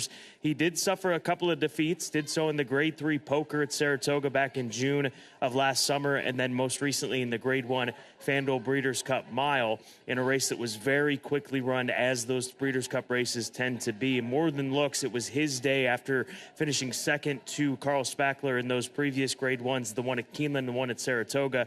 He was able to break through and put together a sterling performance. But this is the most accomplished runner of this group, having that Grade 1, those 2 Grade 1s, I should say, last year. He really did take a nice step forward from his 3-year-old campaign, which was very productive in 2023, to his 4-year-old season.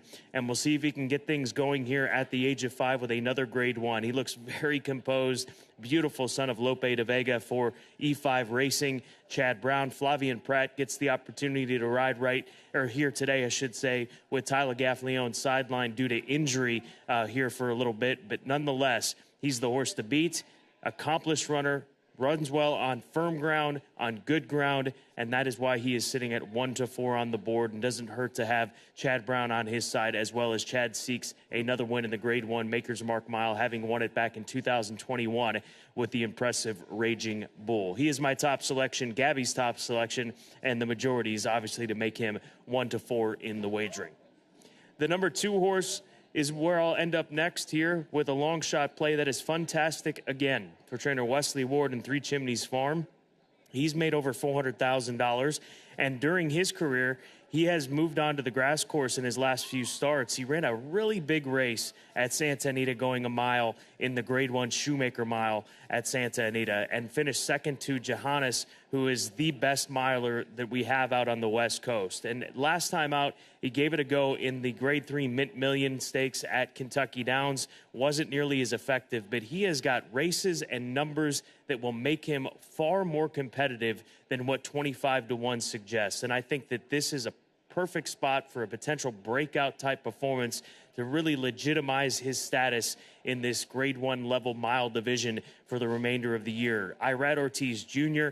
gets the opportunity to ride him here today. He comes off the layoff of 7 months, but Wesley always brings these horses in fresh into the springtime racing here at Keeneland Racecourse, and he'll bring horses in not quite as fresh into the fall meet. But don't worry about the 7-month layoff for this 5-year-old son of Fantastic. That is fantastic again.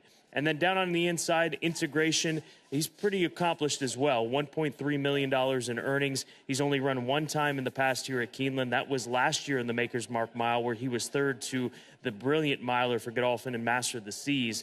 We'll see how he handles this trip. It's only the second time that he'll be going a mile. We'll see if he can make a finish strong here today, which he will need to do coming out of those longer distance races. That's the one concern with a horse like Integration. Is this trip going to be too sharp for him, too short, for that matter, with Frankie Dettori in the saddle? But Frankie's a master of the turf worldwide, so at 7-2, you've got to give him a lot of attention in your handicapping here in the Grade 1 Maker's Mark Mile. Our featured event is coming up next in less than 12 minutes right here at Keeneland.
The horses are entering the track for Keeneland's 9th and featured race, 37th running of the Maker's Mark Mile, Grade 1. 4-year-olds and up on the turf listed good. Last of the day's rolling doubles to begin here. Scratch number 5, Santorini, and scratch the 9, Seminole Chief. Post time in less than 5 minutes.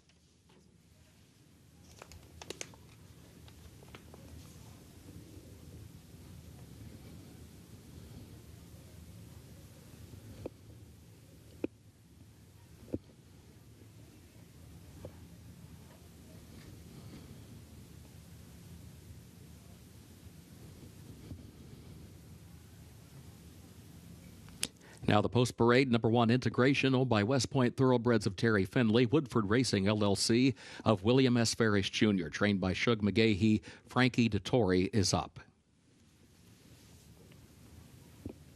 2 Fantastic again, owned by Three Chimneys Farm of Gonzalo Torrealba, trained by Wesley Ward. Irad Ortiz Jr. to ride. 3 Trickery, owned by Ammerman Racing Stables, LLC. Mr. and Mrs. John Ammerman, trained by Graham Motion, the jockey John Velasquez.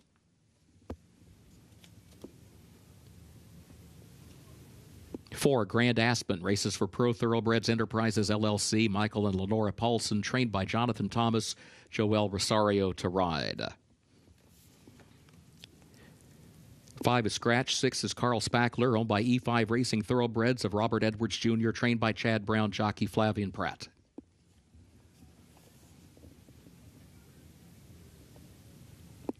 7 Silent Heart, owned by Terry Hamilton, owned also by Cucanusa Ventures of Frank Angel and Talon Berlando. Brian Lynch is the trainer and Luis Saez the jockey.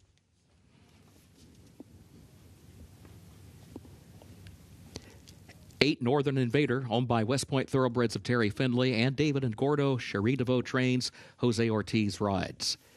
Post time in less than 3 minutes.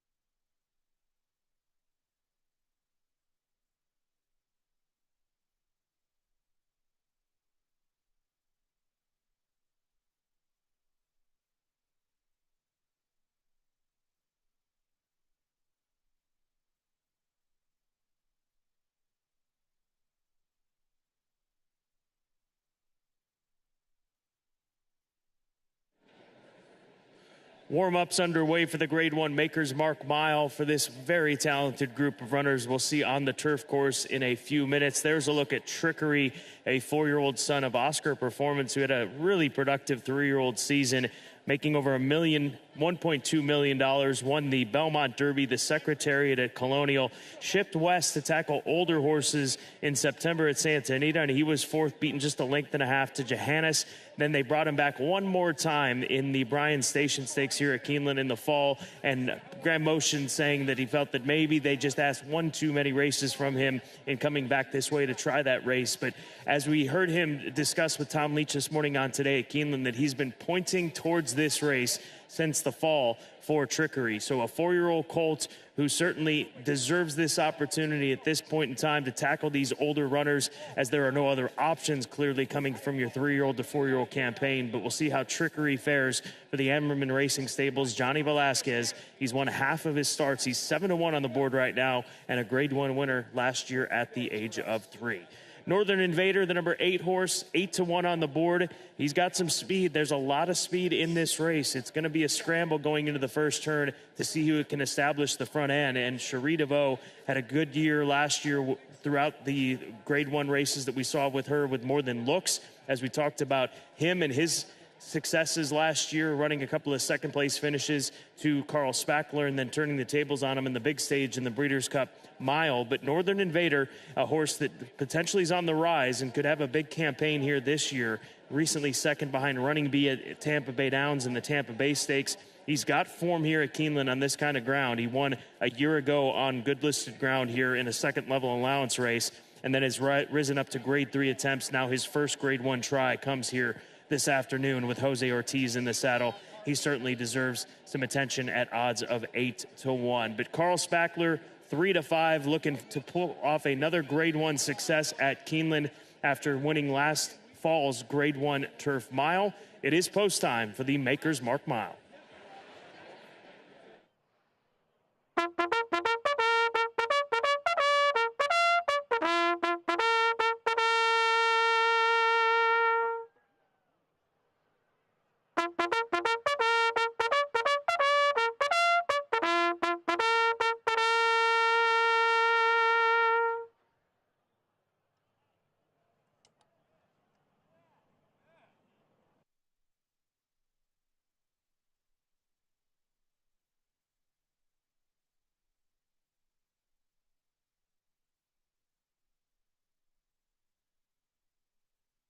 The horses have reached the starting gate for Keeneland's 9th and featured race, 37th running of the Maker's Mark Mile, Grade 1.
Moving into line, race 9.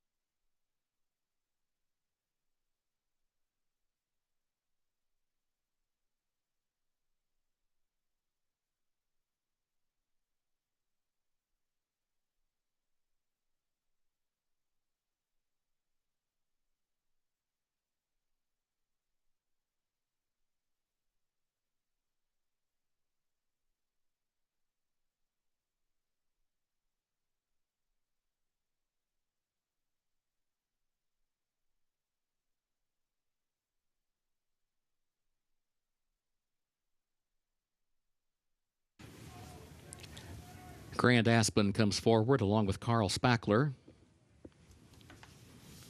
Silent Heart. Northern Invader, the last one.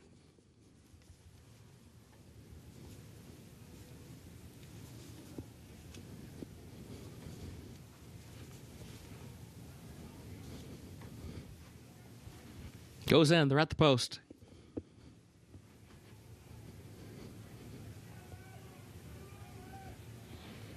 And they're off in the Maker's Mark Mile. There goes Fantastic again, right out for the early lead. Here comes Northern Invader from the far outside, and Silent Heart is there in between that pair. Northern Invader moves up, takes the lead just before the entrance to the first turn. Fantastic again is toward the inside in second. Silent Heart stacks up to the outside in third. Carl Spackler, a lane off the rail, is fourth, a half-length. Integration toward the inside in fifth. Then a gap of 2.5 more lengths. Trickery is sixth, and Grand Aspen is last of the 7. 23.67 seconds, the time for the opening quarter. Northern Invader clear with the lead against the rail up the backstretch and leads it by 2.5 lengths. Silent Heart second, a length and a half. Fantastic again is third by 3/4 of a length. Carl Spackler is fourth up on the outside. Gap of 2 more lengths. Integration goes fifth, 3/4 of a length, joined by Trickery. Grand Aspen is last as the field works through an opening half mile in 48.06 seconds. On to the far turn they go. Northern Invader, the leader, still leads it by a length and a half. As Silent Heart is second outward from the rail, 3/4 of a length. Carl Spackler now picks up the chase, goes to the far outside as Fantastic again looks to the inside. Integration still fifth, Trickery sixth, Grand Aspen last. Carl Spackler is moving on the outside off the far turn. Carl Spackler coming forward for the lead. Northern Invader now second, Silent Heart third. Fantastic Fantastic again is fourth toward the inside. Integration, then Trickery toward the outside. Carl Spackler, a widening 5-length lead. Integration is second. Trickery goes to third. The Makers Mark Mile. It is all Carl Spackler and Flavian Pratt. Integration second, close for third, Trickery or Northern Invader in a time of 1 minute 36.56 seconds.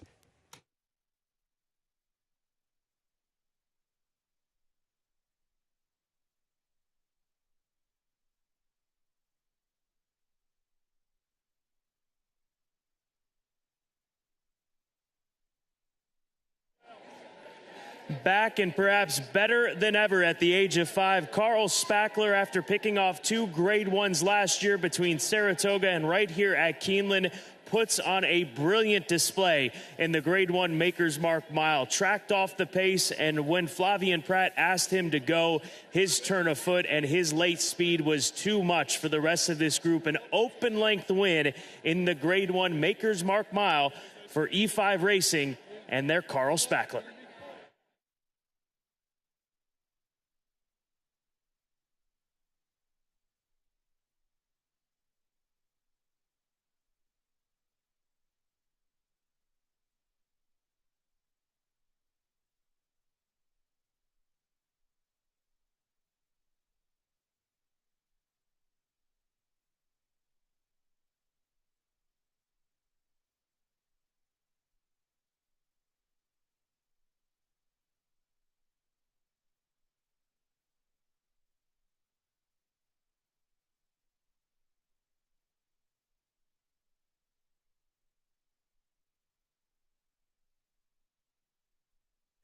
Keeneland's ninth and featured race, the unofficial results. Number 6, Carl Spackler, finished first.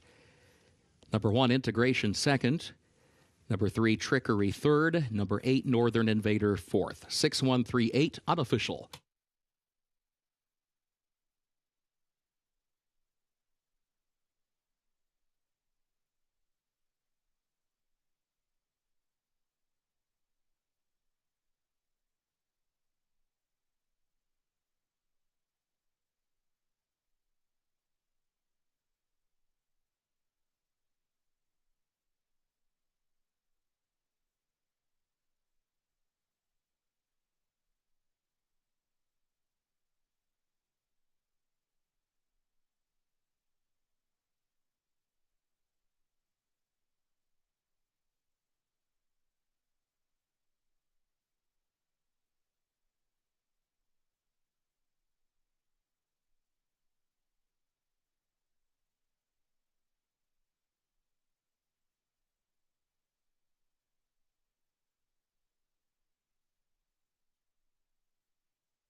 Ninth race results official. 6-1-3-8, the official results.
The official winner of Keeneland's 9th and featured race, 37th running of the Maker's Mark Mile Grade 1, number 6, Carl Spackler. Owned by the E5 Racing Thoroughbreds of Robert Edwards Jr., trained by Chad Brown, Flavian Pratt, the jockey. Carl Spackler, 5-year-old son of Lope de Vega, out of Zendaya by More Than Ready, bred in Ireland by 5th Avenue Bloodstock. 1 mile over the turf listed good, 1 minute 36.56 seconds.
Now the trophy presentation for the Grade 1 Maker's Mark Mile. Making the presentation, Rob Samuels, Maker's Mark Managing Director and 8th generation distiller, joined by Matthew and Corrine Maynard of Maynard Studios to present to the connections of Carl Spackler.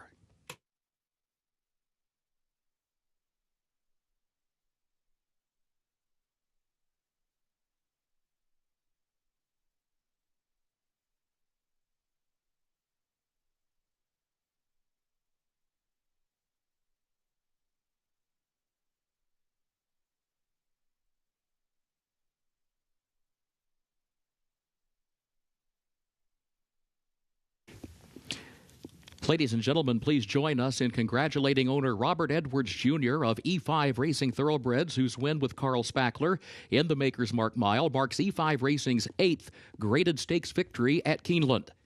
In honor of this historic milestone, E5 Racing receives a Keeneland tray as part of the track's signature Milestone Trophy program. Congratulations to Mr. Edwards and E5 Racing.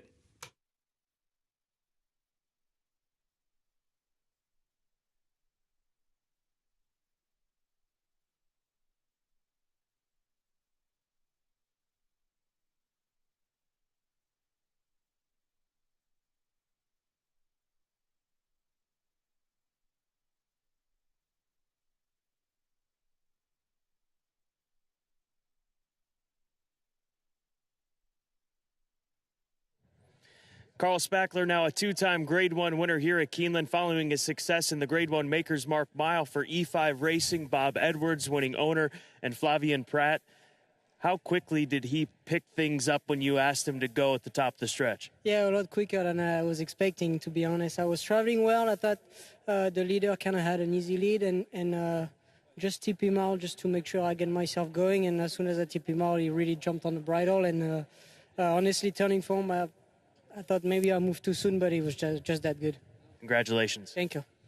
The Cinderella story continues, right? Here we are with Carl Spackler, another Grade 1 win. How special has he been in this run of Grade 1 success that you've had here at Keeneland Racecourse, Bob? You know, it's unbelievable. Chad and his crew have done a great job conditioning him, getting him ready. Ian Brandon at Stone Street. He's a homebred, which is spectacular for us, and obviously a family favorite. And having Flavian on a catch mount because Tyler's out, you know, it makes it all worthwhile.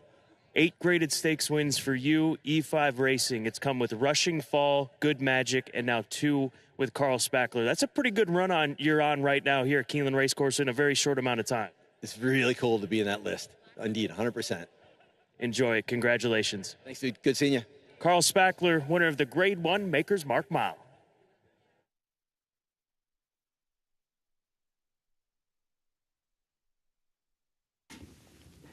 Thank you, Scott. Keeneland's 10th and final race upcoming. No carryover for the Toyota Super High 5. Scratch number 4, Diver. Also scratch the 6, High Five Psy. Also scratch number 9, Johnson, number 10, Freedom Maker. Also scratch the 14, 15, and 16. A reminder, the jockey for number 8, Whiskey Reserve, Jan Hernandez. Jan Hernandez, the jockey for the 8. 13, Scuba, draws into the race, the jockey Axel Concepcion. That's number 13, Scuba, draws into the race, Axel Concepcion, the jockey. Main track listed good.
10th and final on this Friday afternoon at Keeneland Racecourse is coming up in less than 12 minutes. And Abundance is the 2-1 favorite right now. Big class drop for this son of More Than Ready, who has had 3 opportunities on 3 different surfaces between dirt, synthetic, and turf to break through against Maiden Special Weight Company and has not been able to capitalize. So he drops in to this lower level bit of competition that he's facing here this afternoon and should respond here based on the types of runners that he's been running against down in South Florida. So big drop down in class. Expect improvement from Abundance as he's 2-1 on the board right now. The number 7 horse is going to be my second choice, Money Memelo for Matthew Sims and Alex Achard. He's already dropped in for 30, and he's run some credible races at this level. And I'm drawn to horses like this, drawn to the class droppers and those that have at least been competitive and having already taken that drop down in class. So he's 7-1 on the board right now. If the 1 doesn't respond with a good effort, I would expect that Money Memelo could be a horse that would be able to capitalize on that here this afternoon, as he is about the 4th choice in the current win wagering. And then the 8-horse Whiskey Reserve, a colt by Curlin's Honor, who's going to be stretching out in a distance quite a bit here this afternoon. He's sprinted throughout his career. He's run some even races on that and those occasions. Recently seen finishing 3rd on the synthetic at Turfway Park, but a big step up in trip could unlock something for Whiskey Reserve here in race number 10. He's currently sitting at 19-1 on the board, so the change can be good, and we'll see if it works out to be that case for Whiskey Reserve. 11 minutes to post, race number 10, the Toyota Super High 5 race is coming up here at Keeneland.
The horses are entering the track for Keeneland's 10th and final race, maiden claiming event for a price of $30,000, 3-year-olds and up. It'll be 1 1/8 over the main track, which is listed good. No carryover for the Toyota Super High 5. Scratch the 4 Diver. Also scratch the 6 High 5 Psy. Also scratch number 9 Johnson, number 10 Freedom Maker. Also scratch the 14, 15, and 16. A reminder, the jockey for the 8 Whiskey Reserve, Jan Hernandez. 13 draws in Scuba, the jockey Axel Concepcion. Post time in 5 minutes.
Here's a look at the 11-horse Task Force. Flavian Pratt for CRK Stable and trader Peter Urton comes out of a maiden special weight at Turfway that was taken by Final Gambit.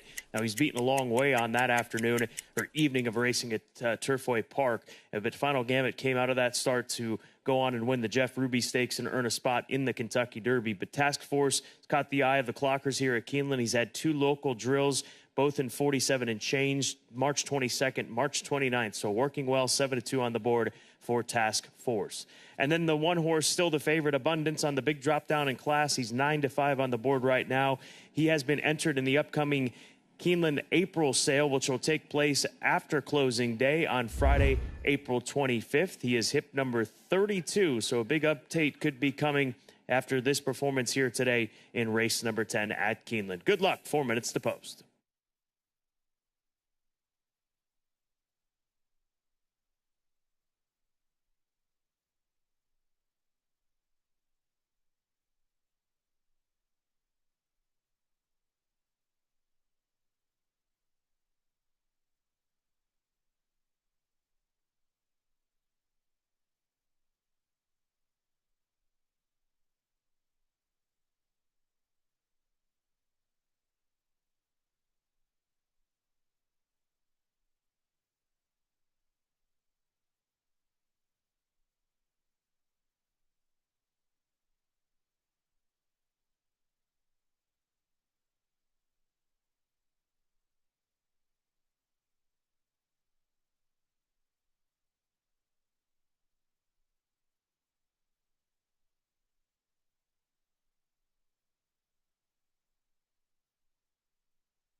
Horses have reached the starting gate for Keeneland's 10th and final race.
Moving into line, race 10.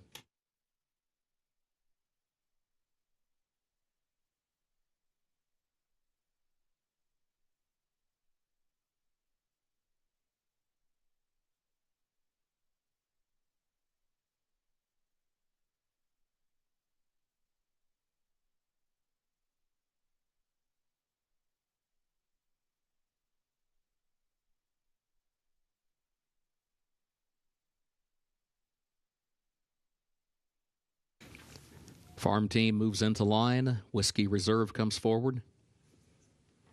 Here's Imperial Ruler along with Task Force.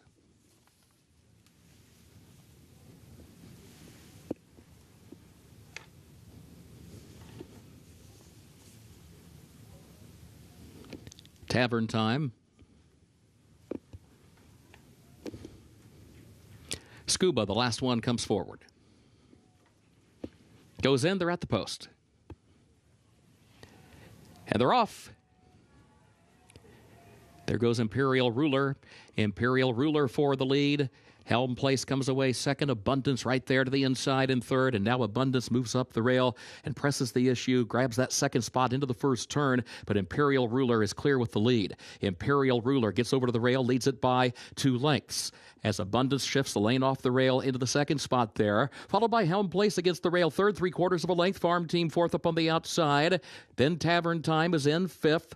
Whiskey Reserve is sixth. Outward from the rail, headed off the first turn and up the backstretch. Money Memolo, a break of 6 more lengths back to Task Force, and nearly 4 more back of that one. Scuba is last. Opening quarter went in 23.28 seconds. Imperial Ruler, the leader. Imperial Ruler leads it by nearly 3 lengths. Abundance stays toward the outside, second, 3/4 of a length. Helm Place is next toward the inside and third by 3.5. Then Farm Team as they enter the far turn. And Farm Team is followed by Tavern Time back in fifth. Opening half mile went in 46.73 seconds. Here's Abundance now making a more serious bid for the lead. Draws alongside of Imperial Ruler as they move midway on the far turn. Helm Place in third. Farm Team 5 lengths off the lead in fourth. A gap of 5 more back to Tavern Time, Task Force, Money Memolo, Whiskey Reserve, Scuba at the back. Just over a 1/4 mile to go. Abundance has the lead. Abundance leads it by 3 lengths off the turn. Helm Place to second on the outside. Then Imperial Ruler. Task Force runs down the center of the track along with Tavern Time, and Helm Place is part of this scramble as well. They're bearing down on Abundance, moving by the 8th pole. Here's Tavern Time. Here's Task Force outside of him. Tavern Time has the lead in deep stretch as Task Force goes to second. Then Abundance and Helm Place. It is Tavern Time in front for Jose Ortiz. Tavern Time to win it. With Task Force home second, Helm Place up for third, Abundance fourth, and Farm Team was fifth.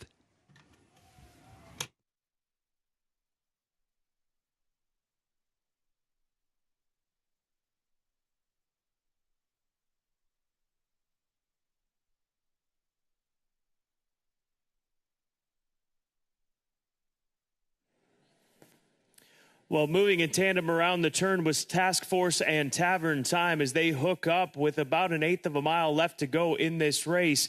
And they are going to roll right on past Abundance, the favorite, who'd made that move around the turn, but he starts to flatten out and maintaining the advantage.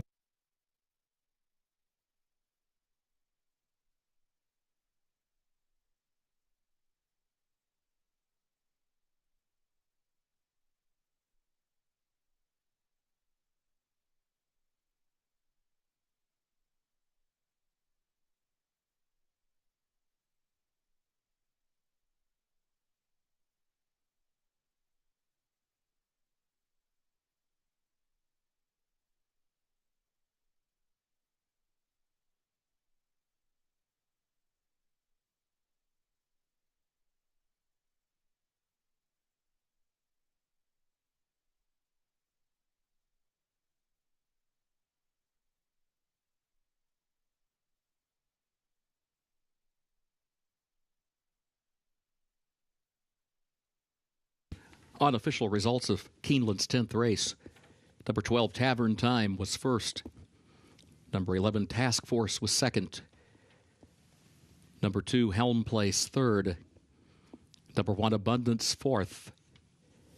And number 3, Farm Team, was fifth. 12, 11, 2, 1, 3, unofficial.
Moving into the winner's circle for Keeneland's 10th race, the unofficial winner, number 12, Tavern Time, owned by West Point Thoroughbreds of Terry Finley, owned also by Hall Racing LLC of John Hall, trained by Cherie DeVoe. 2 wins today for jockey Jose Ortiz.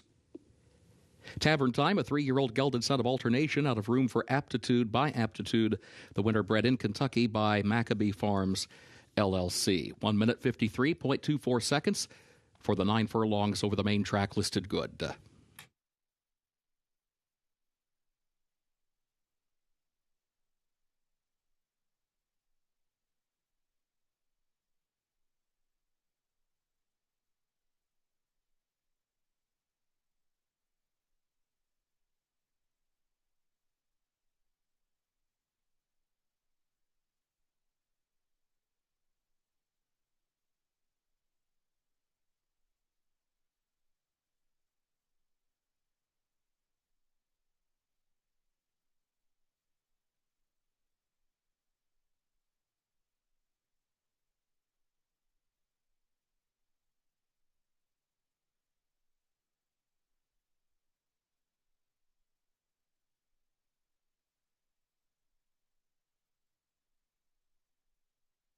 Results of Keeneland's 10th race official. 12-11-2-1-3, the official results.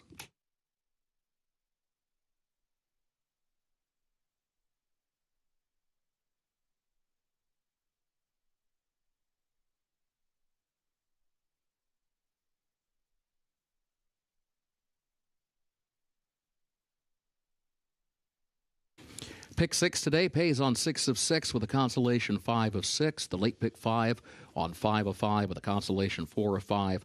No carryover for the Toyota Super High 5. Live racing resumes here tomorrow, 1 p.m.